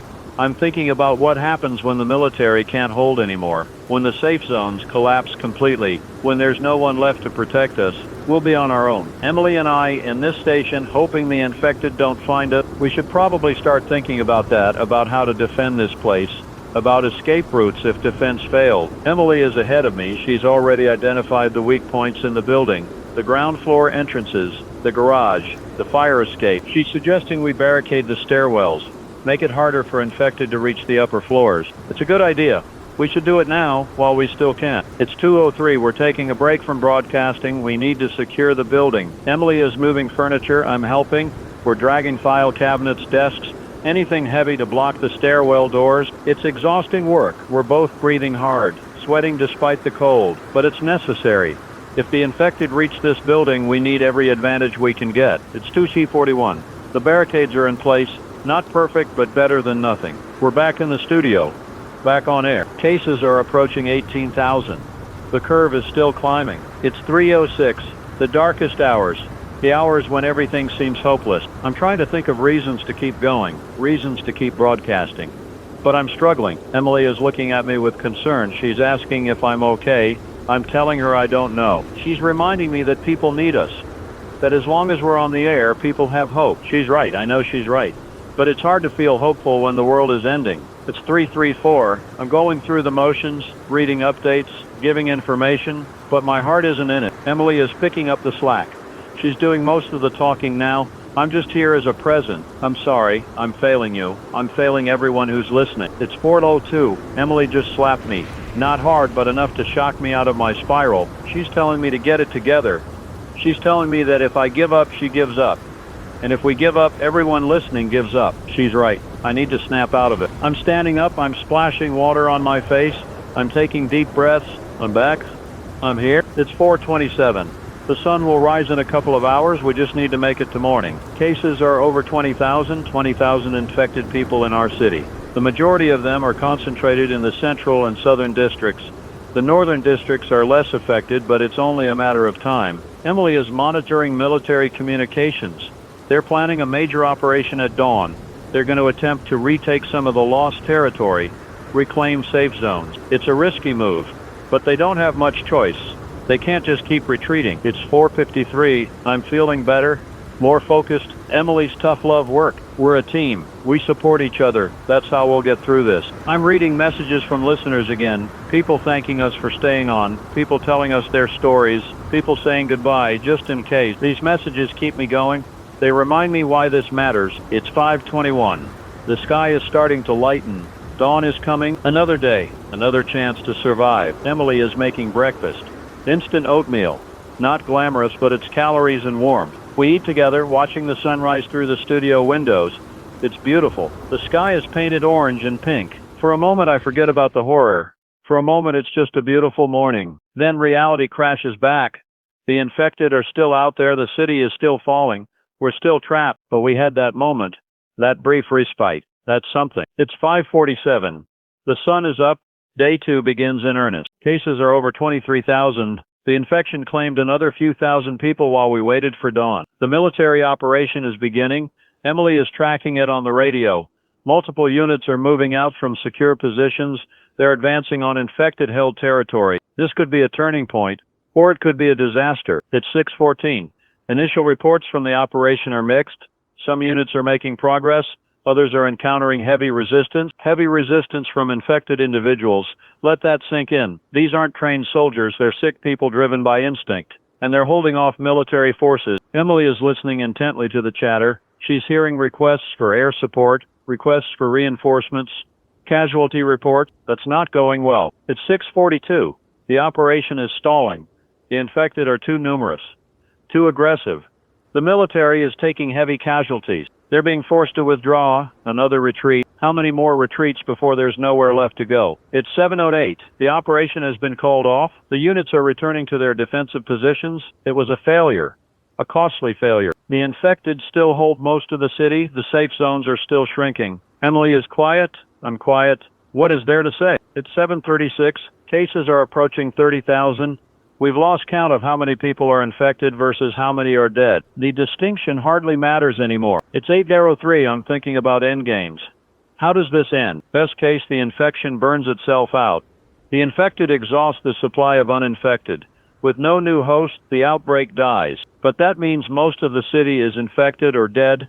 That means Emily and I and whoever else is still human are a tiny minority. Worst case, the infection spreads beyond the quarantine. Other cities become infected. The region falls. The country falls. There's a middle scenario. The military contains the outbreak through extreme measures. They firebomb the city, kill infected and survivors alike to ensure the infection doesn't spread. I don't know which scenario is most likely. I don't know which I'm hoping for. It's 8:34. Emily just received a call from a listener, someone asking for advice on what to do. Their neighborhood is being overrun.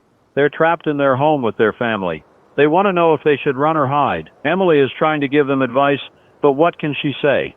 Running is dangerous.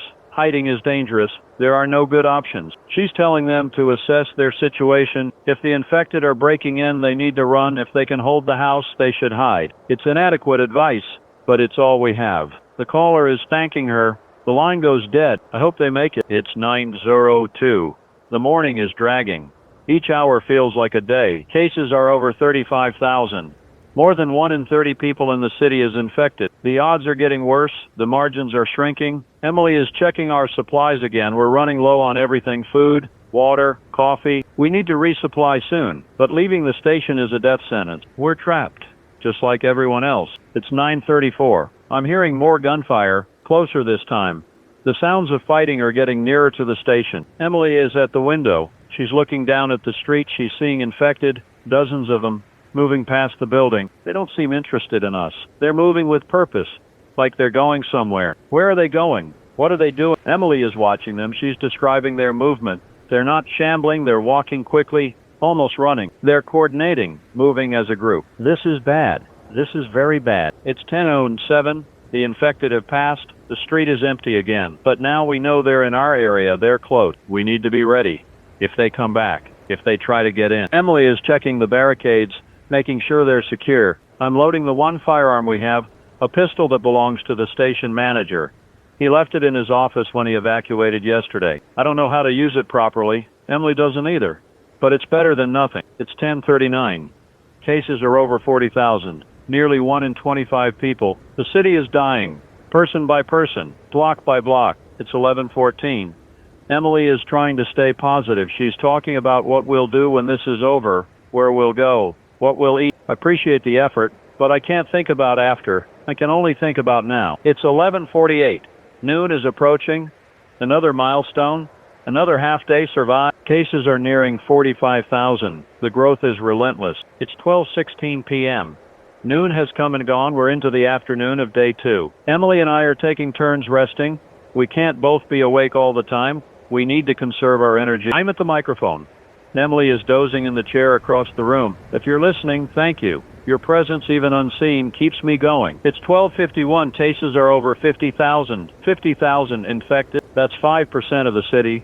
1 in 20 people. The math is staggering. If the curve continues, everyone will be infected within a week. But the curve can't continue.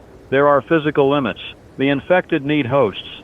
Eventually, they'll run out, or we'll run out. One way or another, this ends. It's 1:27.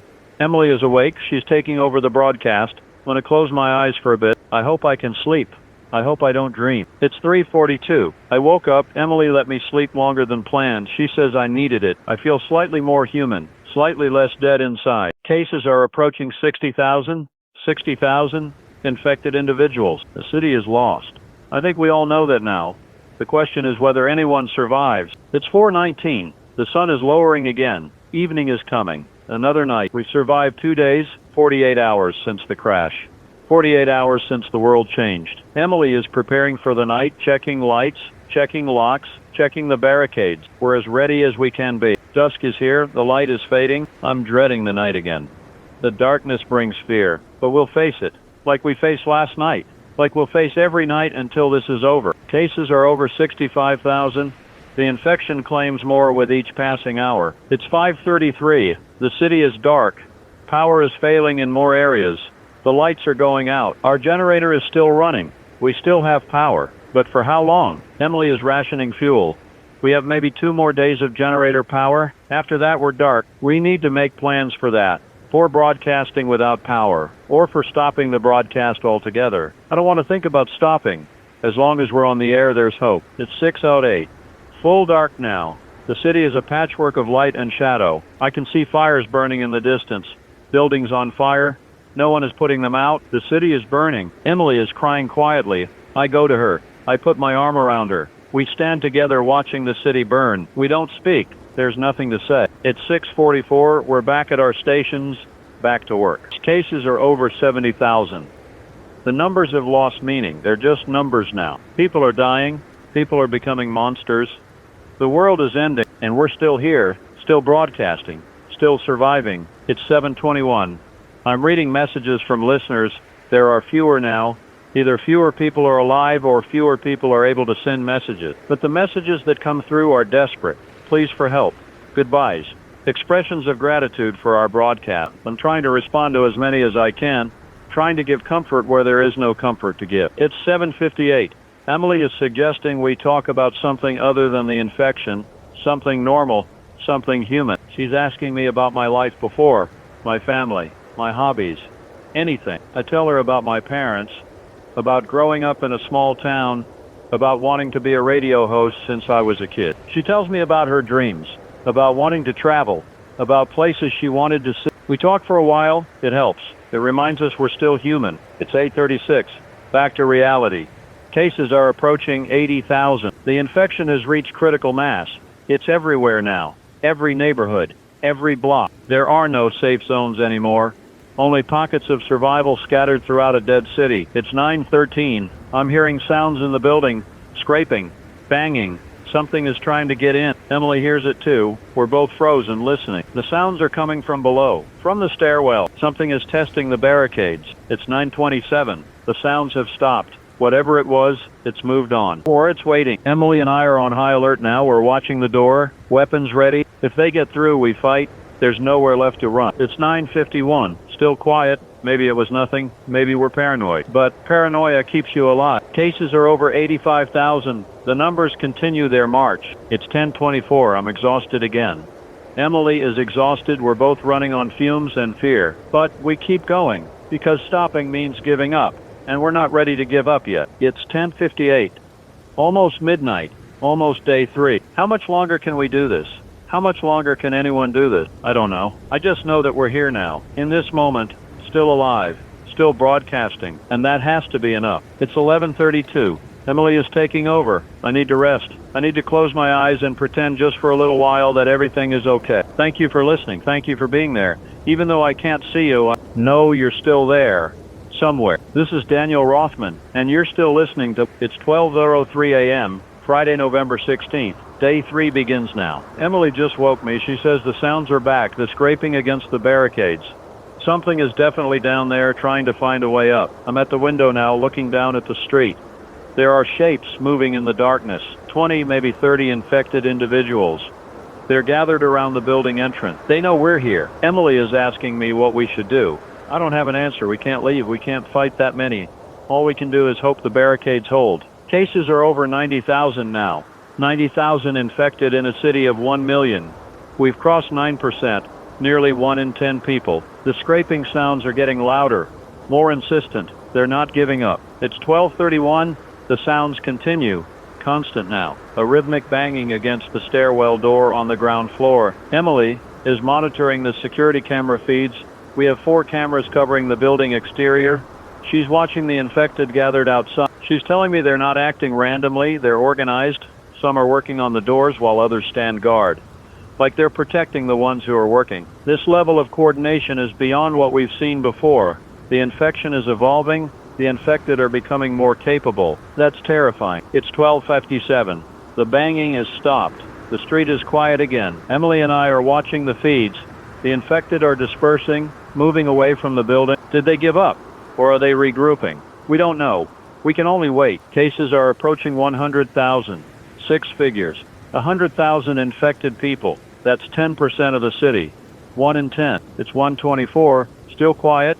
No sounds from below. No movement on the cameras. Maybe we're safe for now. Maybe they've moved on to easier target. But I don't feel safe. I feel like we're living on borrowed time. Emily is making coffee. We're both going to be awake for a while. Sleep isn't happening tonight. It's 1:51. I'm thinking about the people who are listening right now. How many of you are there? Hundreds? Dozens? Just a handful? Are you alone in the darkness, holding a radio close, finding comfort in my voice? Are you with family gathered around a receiver, hoping for good news? I wish I had good news to give you. All I have is the truth. The infection is spreading. The city is falling. Our chances of survival are diminishing by the hour. But we're still here. We're still fighting. And as long as you can hear me, you know you're not alone. That has to mean something. It's 2:19. Cases have crossed 100,000. The milestone feels significant even though it's just a number. 100,000 people who were human yesterday are monsters today. 100,000 families destroyed, 100,000 futures erased. The weight of that is crushing. Emily is looking at population distribution maps. She's trying to calculate how many people are left, how many uninfected survivors remain in the city. If we started with 1 million people and we've lost 100,000 to infection and probably another 50,000 to death by various causes, that leaves roughly 850,000 people. But that number is dropping rapidly. As the infected spread, they encounter more survivors. Each encounter potentially creates more infected. Emily's math suggests we have maybe 3 more days before the infection reaches total saturation. 3 days before everyone is either infected or dead. 3 days. It's 2:47. Looking at our dwindling supplies, we have food for maybe 2 more days if we're conservative, water for 3 days, generator fuel for 48 hours. After that, we're operating in the dark, hungry and thirsty. We need to make a decision. Do we stay here and hope for rescue, or do we attempt to reach a military safe zone while we still have the strength? Emily thinks we should stay. Moving is dangerous. The infected are everywhere. We might not make it 3 blocks, but staying means slowly dying of starvation and dehydration, trading a quick death for a slow one. Neither option is good. It's 3:16. The pre-dawn hours are the worst. Too late to be yesterday, too early to be tomorrow. Suspended in this liminal space where nothing feels real. I'm reading messages from listeners. One person writes that they've been bitten. They're locking themselves in their bathroom. They're waiting for the symptoms to start. They're saying goodbye to their family through the door. They're thanking me for the broadcast, saying it gave them comfort in their final hours. I don't know what to say to that. How do you respond to someone's dying words? I tell them they're brave. I tell them they did the right thing by isolating themselves. I tell them they'll be remembered. It feels inadequate, but it's all I have. It's 3:44. Cases are approaching 110,000. The growth continues even through the night. The infected don't sleep. They don't rest. They hunt constantly, spreading the infection to anyone they find. Emily is watching the security feeds again. She's seeing movement on the perimeter, small groups of infected passing by. None of them are approaching the building. Maybe they learned it's too difficult to breach. Maybe they're looking for easier prey. I should be relieved, but I'm just numb. It's 4:13. I'm thinking about the early hours of this crisis. Back when we thought it was containable, when we believed the authorities would get it under control. How naive we were. How quickly everything fell apart. 48 hours ago, this was a functioning city. People went to work, kids went to school. Life was normal. Now the streets are full of infected. Buildings burn unattended. The social order has collapsed completely. 2 days. That's all it took to go from civilization to chaos. It's 4:41. The sky is starting to lighten again. Dawn is coming. Another day to survive. Another 24 hours of horror. Emily is making breakfast. Instant oatmeal again. We're eating the same thing every day. Our supplies don't allow for variety. The oatmeal tastes like paste. But it's calories. It keeps us going. It's 5:09. The sun is rising. The city is emerging from darkness. From up here, it almost looks normal. You can see the buildings, the streets, the familiar landscape of urban life. But down there, at ground level, it's hell. The infected own the streets now. Survivors hide in buildings, hoping not to be found. Emily is telling me we've received a message from another radio station. One of our competitors across town, they're still broadcasting too. The message says they're down to a skeleton crew, 3 people. They're almost out of supplies. They're considering abandoning their station. Emily is asking if we should coordinate with them. Maybe share information. Support each other. I think it's a good idea. We're all in this together now. Competition doesn't matter anymore. It's 5:38. Cases are over 115,000. The infection claimed another 5,000 people during the night. 5,000 people who went to sleep human and woke up as monsters. Or didn't wake up at all. The radio station across town is calling back. Emily is talking to them. They're sharing their situation. They've been under siege multiple times. They've had to repel infected trying to break in. They've used their emergency supplies to create defensive measures. They're survivors, like us. Emily is giving them our situation, telling them about our dwindling supplies. They're in similar straits. They have maybe 3 days of food, less water. We're all dying slowly. 6:07, I'm doing the morning briefing for listeners, updating on case counts, affected areas, safety recommendation. It's become routine, mechanical. I've said these things so many times that the words have lost meaning. Stay indoors, avoid contact with infected, secure your location, conserve supplies. Does anyone even need to hear this anymore? Everyone who survived this long knows what to do. But I keep saying it, because maybe there's someone out there who just tuned in, someone who needs this information. Someone I can help. It's 6:36, Emily is showing me footage from a news helicopter. The military arranged a media flight to document the situation. The footage shows the city from above. Massive sections are dark without power. Fires burn in multiple locations. The highways leading out are choked with abandoned vehicles, and you can see them. The infected, thousands of them, moving through the streets in large groups, concentrated in some areas, scattered in others. It's an aerial view of the apocalypse. The news helicopter is providing commentary. The reporter is describing what she's seeing. Her voice is shaking. She's trying to maintain professionalism, but the horror is breaking through. She's saying the military estimates there are over 120,000 infected now. That's 12% of the population. She's saying the safe zones are barely holding. The National Guard is exhausted. They're running low on ammunition and supplies. She's saying that if the situation doesn't improve within 48 hours, the federal government is considering more extreme measures. Extreme measures. That's code for destroying the city. Killing everyone, infected and survivors alike, to stop the spread. It's 7:05. The news helicopter footage has ended. The reporter signed off with a plea for anyone watching to pray for the people trapped in the city. Pray for us. Because prayer is all anyone outside can offer now. Emily is quiet. She's processing what we just heard. 48 hours until potential annihilation. 2 days. 2 days to either contain this or face extermination. I'm asking her what she thinks. Should we tell listeners about this? Will it help or just cause more panic? She thinks people deserve to know. They deserve the truth. I agree. No more hiding information. No more protecting people from reality. It's 7:33. I'm telling listeners what we heard. The 48-hour deadline.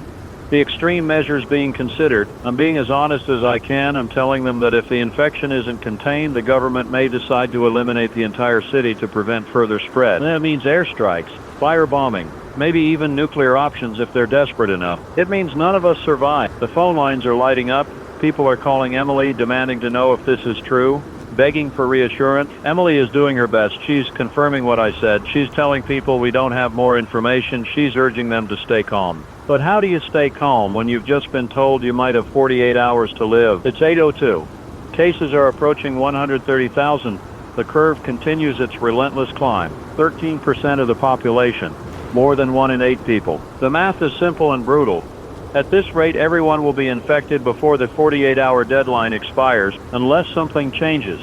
Unless someone finds a way to stop this. But I don't see how. The infection is too widespread, too aggressive, too fast. It's 8:31. Emily just received a call from the other radio station.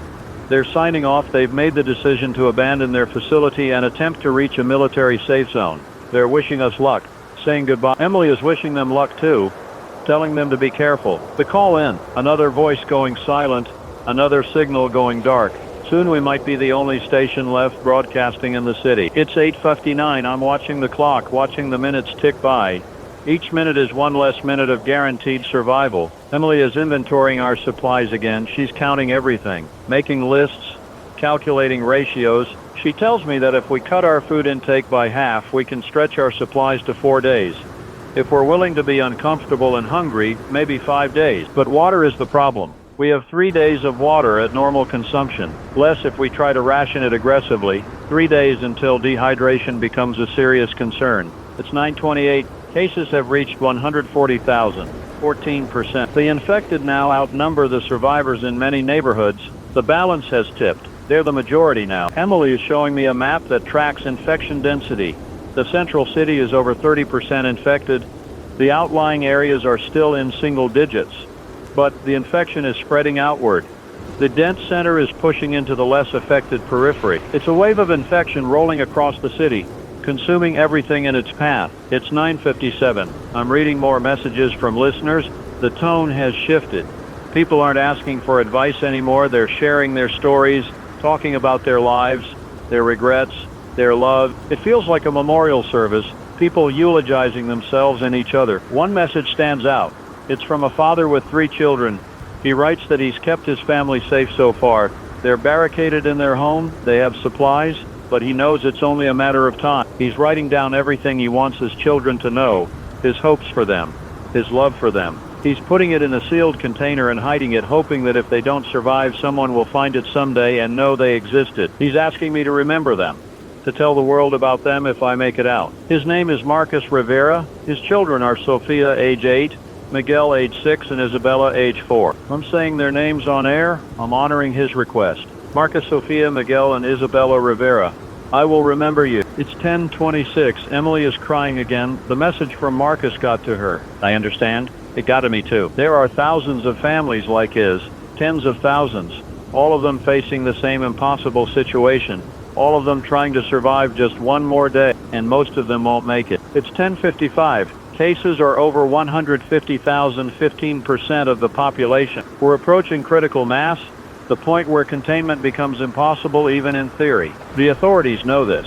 That's why they're talking about extreme measures. They're preparing to sacrifice us to save everyone else. It's 11:23. I'm thinking about what the end looks like. If the government decides to bomb the city, will we see it coming? Will there be a warning? Or will we just cease to exist in a flash of fire? Maybe that would be merciful. Better than slowly starving or being torn apart by infected. Emily doesn't want to talk about it. She's still holding on to hope. She thinks something will change. Someone will find a cure. The military will rally and retake the city. I admire her optimism, but I can't share it. I've seen the numbers. I've watched the infection spread. I know how this ends. It's 11:52, almost noon, almost halfway through day 3. Cases are approaching 160,000, 16%. The infection is unstoppable now. Even if every survivor went into perfect isolation, even if no one else got bitten, the infected would still number in the hundreds of thousands. And they're not staying isolated.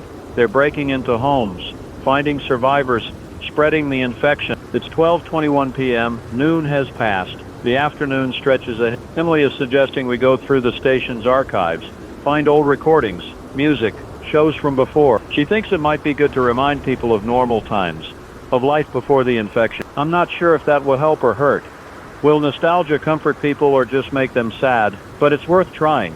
Anything to give people a moment of peace. It's 12:50. We're playing music now. Classic rock from the 70s and 80s. Songs people know.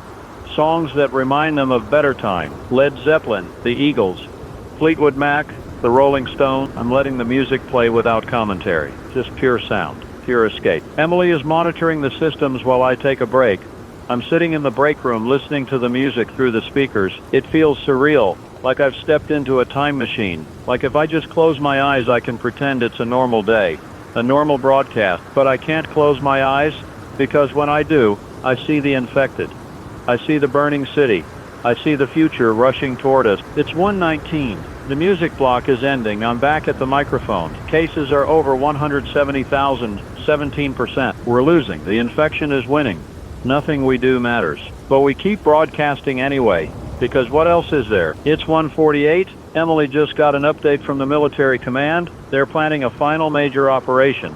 Tomorrow morning at dawn, every available unit is going to participate. It's a last-ditch effort to retake the city, to push back the infected and reclaim safe zones. If it fails, that's it. They'll withdraw completely and recommend the extreme measures to the federal government. Tomorrow at dawn, that's roughly 15 hours from now. 15 hours to turn this around. or 15 hours until the end. It's 2:17. I'm telling listeners about the military operation. I'm being honest about what it means. This is the last stand. If the military fails tomorrow, we're all condemned. I'm urging anyone who can to help. If you have weapons, if you have supplies, if you have information about infected concentrations, contact the Military Coordination Hotline. Every bit helps. Every advantage mattered. It's 2:46. The response to my announcement is overwhelming. The phone lines are jammed with people calling, people offering to help, people asking what they can do. Emily is trying to handle the volume. She's taking down information and passing it to military contacts. There are more survivors than I thought. More people willing to fight. More people who haven't given up. Maybe there's hope after all. Maybe we can do this. It's 3:15. Cases are over 180,000, 18%. But the rate of growth might be slowing. Might be. It's hard to tell with the data we have. Maybe the infection is running out of easy targets. Maybe survivors are getting better at avoiding infected. Maybe we're adapting. Or maybe I'm just seeing patterns that aren't there, hoping for good news that doesn't exist. It's 3:44. Emily is coordinating with other survivors. She's creating a network, sharing information about safe routes, infected concentrations, supply locations. She's building a resistance network in real time. I'm proud of her. She's not just reporting the news anymore. She's making a difference. It's 4:13. The sun is starting to lower. Evening is approaching. We've survived another day, made it through to the third evening. How many more evenings will we see? Cases are approaching 190,000, 19%. Almost 1 in 5 people. The infection is everywhere. It's 4:42. I'm getting word that some survivors are already mobilizing for tomorrow's operation. They're not waiting for dawn. They're moving into position tonight, preparing ambush points, setting traps for infected. The resistance is forming. People are fighting back. Emily is mapping their positions, trying to coordinate, trying to make sure they don't accidentally engage each other in the chaos. It's dangerous work, but it's necessary. It's 5:11. Dusk is here. The light is fading again. Another night. The third night. We've been broadcasting for over 70 hours now. 3 days almost without rest. Emily and I taking turns sleeping for a few hours at a time. We're exhausted, mentally and physically drained, but we keep going. It's 5:39. Full darkness. The city is mostly dark now. Power is out in vast sections. Only scattered pockets of light remain. We're one of those pockets, a beacon in the darkness. As long as our generator holds, we'll keep broadcasting. Keep that light burning. It's 6:08. Cases have crossed 200,000, 20% of the population. 1 in 5 people is infected. The milestone feels significant. We're past the point of recovery. Even if we stop all new infections right now, the city is fundamentally broken. Too many people lost, too much infrastructure damaged. This city will never be the same. It's 6:37. Emily is eating an energy bar. We're down to energy bars and instant meals now. The real food is gone. She's offering me one. I take it. It tastes artificial and sweet, but it's calories. We need to keep our strength up for tomorrow. Tomorrow we'll need to be alert, ready for anything. It's 7:05. I'm thinking about the operation tomorrow. What it means. What happens if it succeeds? What happens if it fails? If it succeeds, we might get a reprieve, a chance to regroup and resupply, a chance to hold out longer. If it fails, we have maybe 48 hours before the bombs fall. No pressure. It's 7:34. Messages are still coming in from listeners, people sharing their locations, their situations, their resources. Emily is compiling it all into a database, creating a comprehensive picture of survivor distribution across the city. There are more people alive than official counts suggest, thousands of people hiding in buildings, avoiding detection, waiting for a chance to escape or fight back. Tomorrow, many of them will fight. They'll join the military operation. They'll take their stand against the infected. It's 7:03. I'm reading some of the messages aloud. Anonymous voices from across the city. Stories of survival and loss. One person writes that they've been living in an office building for 3 days. They're alone. Everyone they worked with is either dead or infected. They're running low on water, but they have food. They're asking if it's safe to try to reach a different location. I'm telling them to wait until after tomorrow's operation. Movement tonight is too dangerous. Wait and see how things shake out. Another person writes that they're part of a group of 12 survivors holding apartment complex. They've fortified the building. They have weapons. They're offering to help tomorrow if someone can get them information about where they're needed. Emily is taking down their location. She's adding them to the network. These stories give me hope. We're not alone. There's an army of survivors out there ready to fight. It's 8:32. Cases are over 210,000, 21%. But I'm noticing something. The growth rate is definitely slowing. We're adding cases at a slower pace than yesterday. Maybe it's because survivors are better hidden. Maybe it's because the infected are more dispersed. Maybe it's something else. But the curve is bending. Not much, but noticeably. It's 8:59. Emily is on a call with military command. They're finalizing plans for tomorrow. She's sharing the survivor network information, telling them about the groups willing to help. The military is surprised by how organized we've become. They're impressed that civilians have managed to coordinate under these conditions. Emily is downplaying her role, but I know better. She's the one who made this happen. She's the one who built the network. She's a hero, even if she doesn't think so. It's 9:28. The call is done. Emily looks energized, focused. She has purpose now. She's telling me the operation will begin at 0600 hours tomorrow, 6 in the morning. Multiple coordinated strikes across the city. Military units will advance on infected concentrations while survivor groups harass and distract from the flanks. The goal is to clear major arteries, reconnect isolated safe zones, establish supply lines. If they can achieve even half of that, it's a victory. It's 9:57. I'm briefing listeners on the plan for tomorrow. I'm being careful not to give away too many details in case infected people are somehow monitoring broadcasts. I don't think they can understand language anymore, but I'm not taking chances. I'm telling people to stay sheltered unless they're part of a coordinated survivor group. Don't try to be a hero on your own. Work with others. Follow the plan. It's 10:26. Cases are approaching 220,000, 22%. The growth continues, but at a decreasing rate. The curve is definitely bending. That's good news. The first real good news we've had. Maybe the infection is hitting natural limits. Maybe survivors have learned enough to avoid exposure.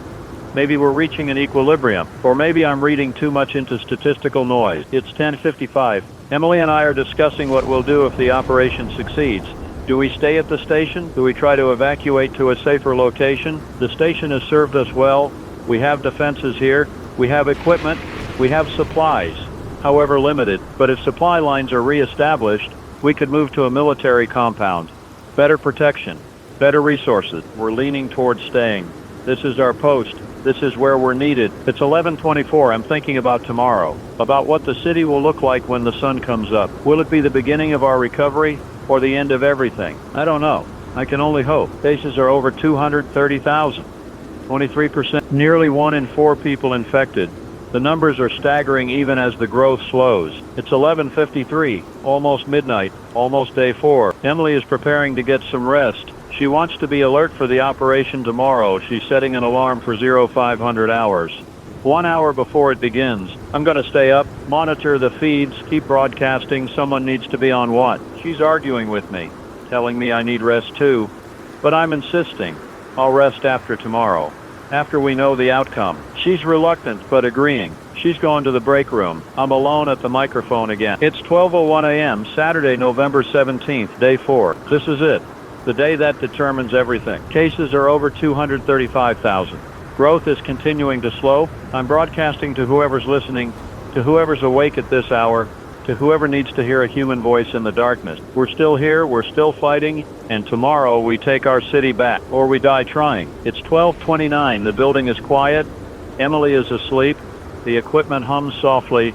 The generator rumbles in the basement. I'm alone with my thoughts and the microphone. I'm thinking about everything that's happened over the past 3 days, how the world changed, how we changed. 3 days ago, I was just a radio host, reading traffic reports, playing music, living a normal life. Now I'm something else.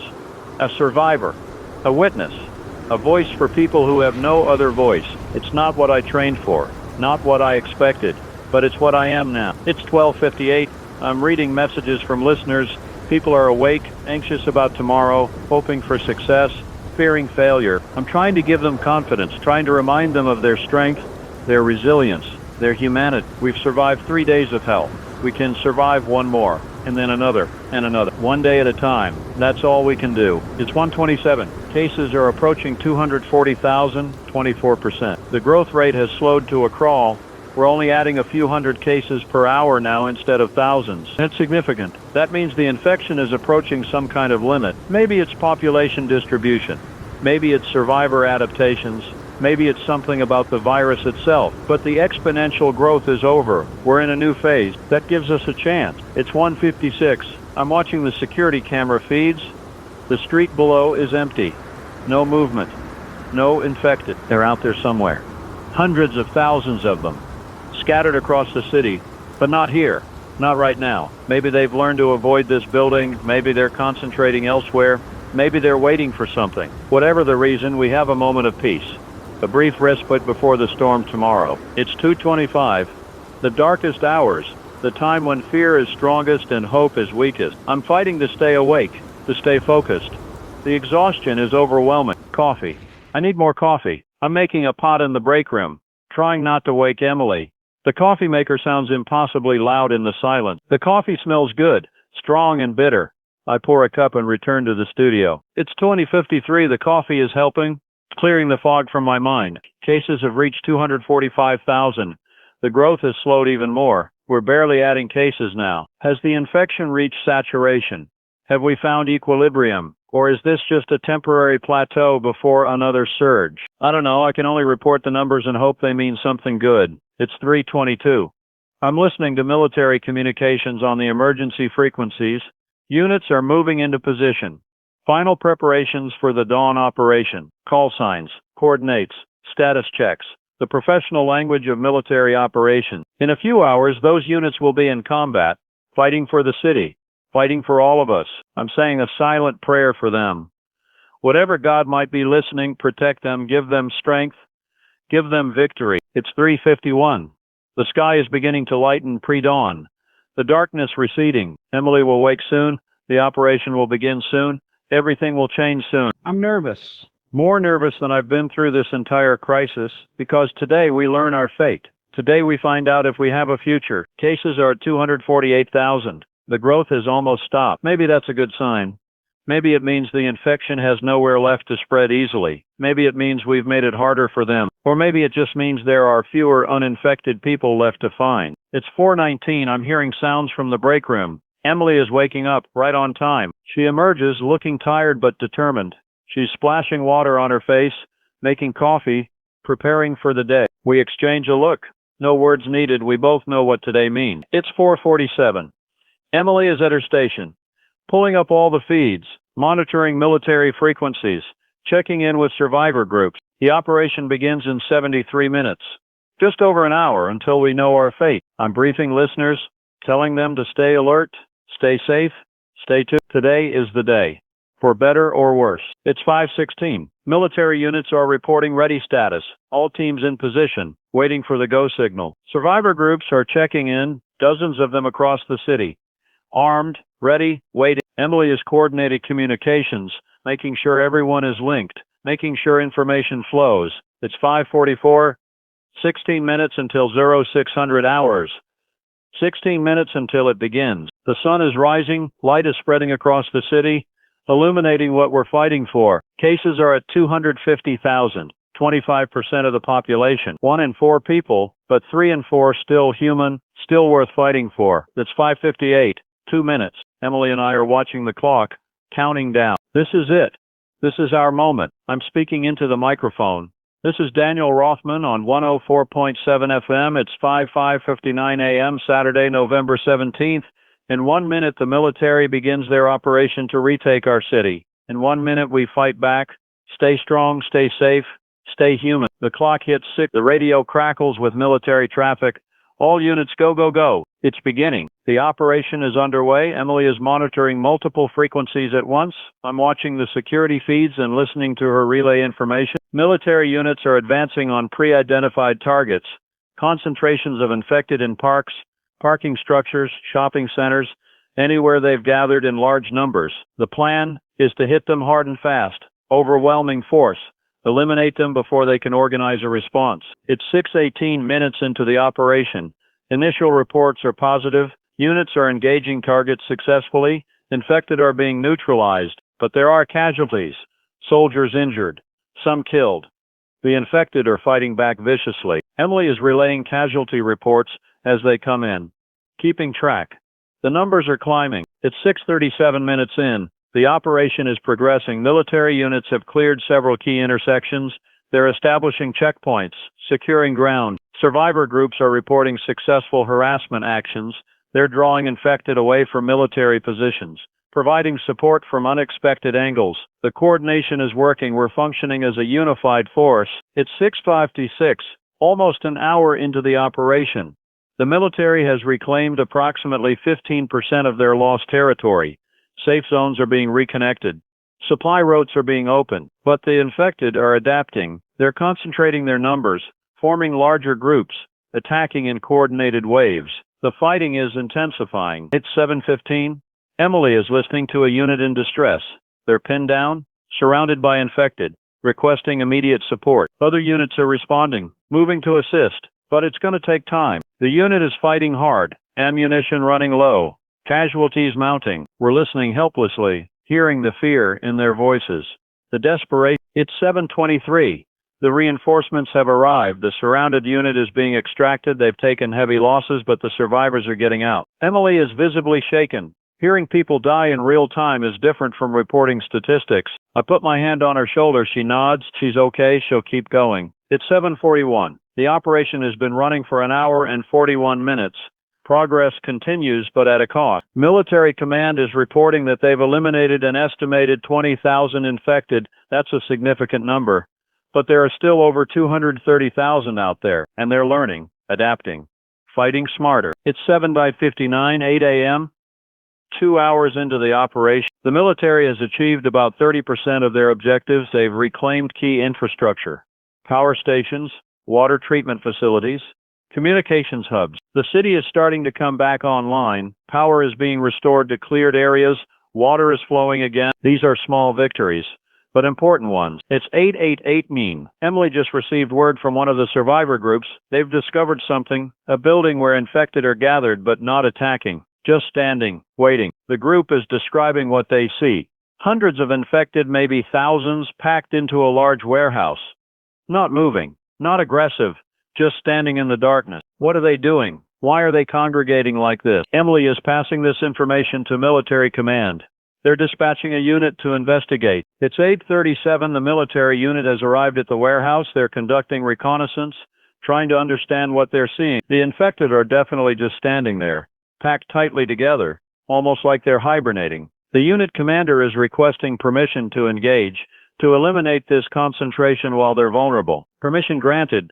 They're preparing to breach the warehouse. It's 8:44. The breach is underway. Soldiers are entering the warehouse, engaging the infected. But something's wrong. The infected aren't responding normally. They're not attacking. They're not even moving. It's like they're already dead. Standing corpses. The unit is clearing the warehouse methodically, neutralizing the infected one by one. There's no resistance. What's happening? Why are they like this? It's 8:53. The warehouse is clear.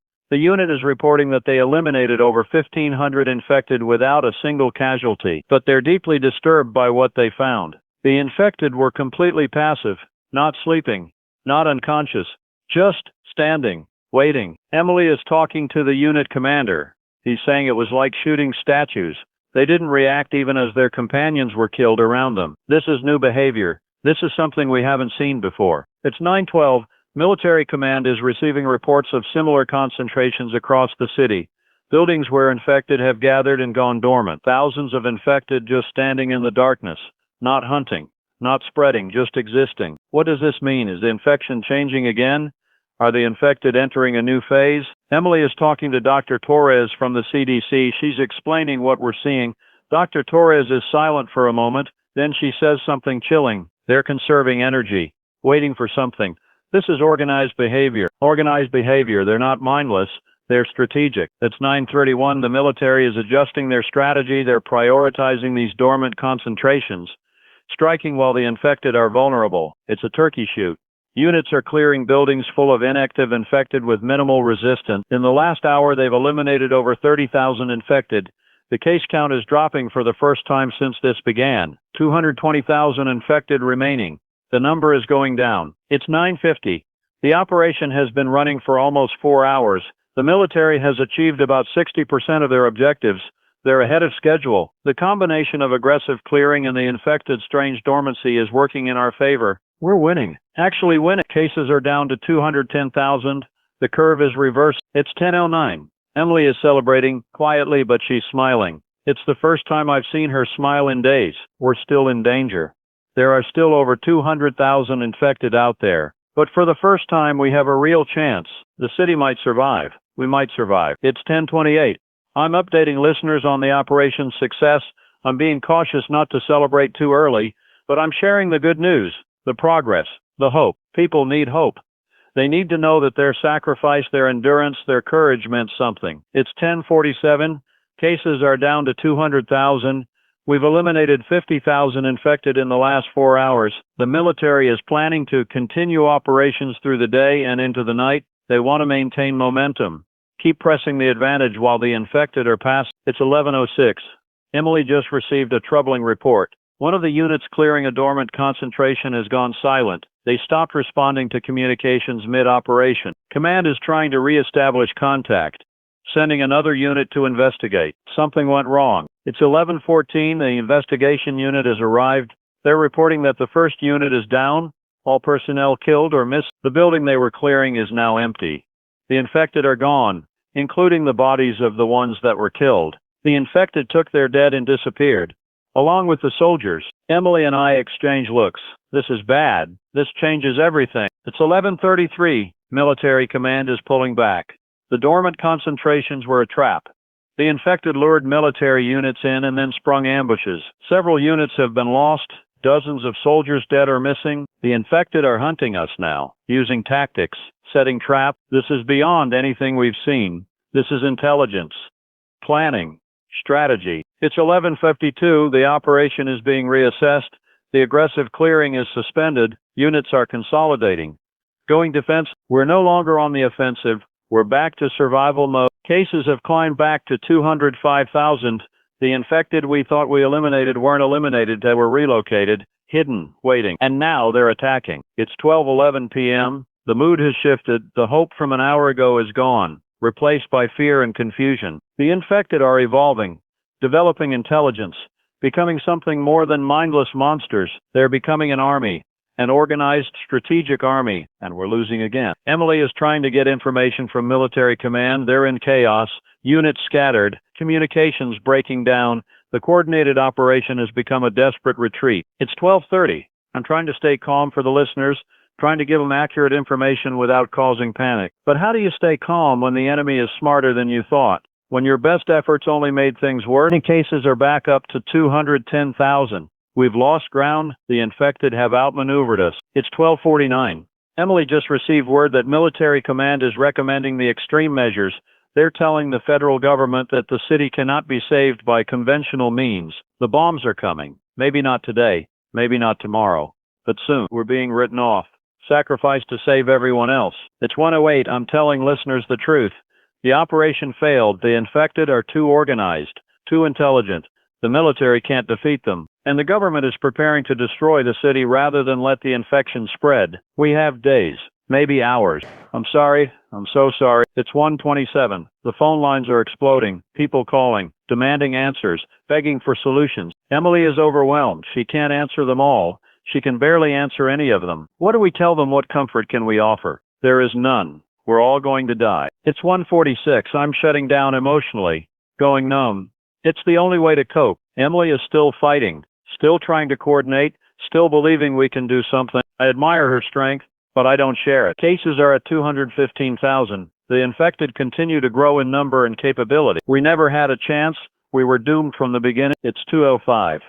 Emily is yelling at me, telling me to snap out of it, telling me that giving up helps no one. She's right. I know she's right, but I'm so tired, so defeated. She's making me coffee, forcing me to drink, talking to me about her family, her sister and the 3 kids, about how they're still alive, still fighting. If they haven't given up, we can't either. I'm drinking the coffee, feeling it wake me up, feeling something other than despair. Okay. I'm back. I'm here. It's 204. Emily and I are regrouping, refocusing.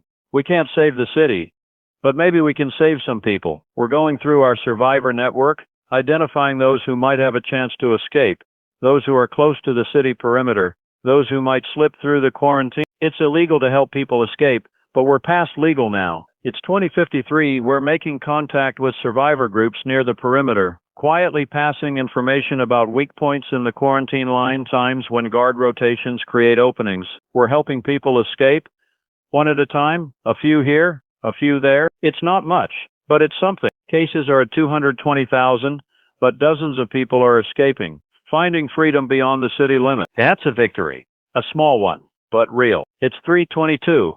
Military command has discovered what we're doing. They're ordering us to stop. Emily is refusing. She's telling them that if they're gonna bomb the city anyway, what does it matter if some people escape? The commander is silent. Then he says, continue. Godspeed. He's looking the other way, letting us do what needs to be done. There are still good people in the world. It's 3:51. We've helped over 200 people escape so far. 200 lives saved. It's not enough. It will never be enough. But it's more than zero. Cases are at 225,000. The infected continue to multiply, but our survivor count is growing too. People reaching safety outside the quarantine. It's 4:19. The sun is beginning to lower. Evening is coming. Another night, but maybe not many more. Maybe this is one of our last. Emily and I are preparing for the night, securing the building, checking supplies, making plans. If the bombs come, we want to see it. We want to know the end is here. We won't hide in the basement hoping for mercy. We'll face it head on, together. It's 4:48. I'm broadcasting to whoever's still listening. Maybe thousands, maybe dozens, maybe just one person in the darkness. Whoever you are, thank you for staying with us. Thank you for fighting. Thank you for surviving. We may not win. We may all die here, but we tried. We fought. We didn't give up. That counts for something. It's 5:17. Dusk is here, the fourth night beginning. Cases are at 230,000. The infected own the city now. We're just visitors in their domain. But we're still here, still human, still broadcasting. This is Daniel Rothman and Emily on 104.7 FM. We're still here. And as long as you can hear us, you're not alone.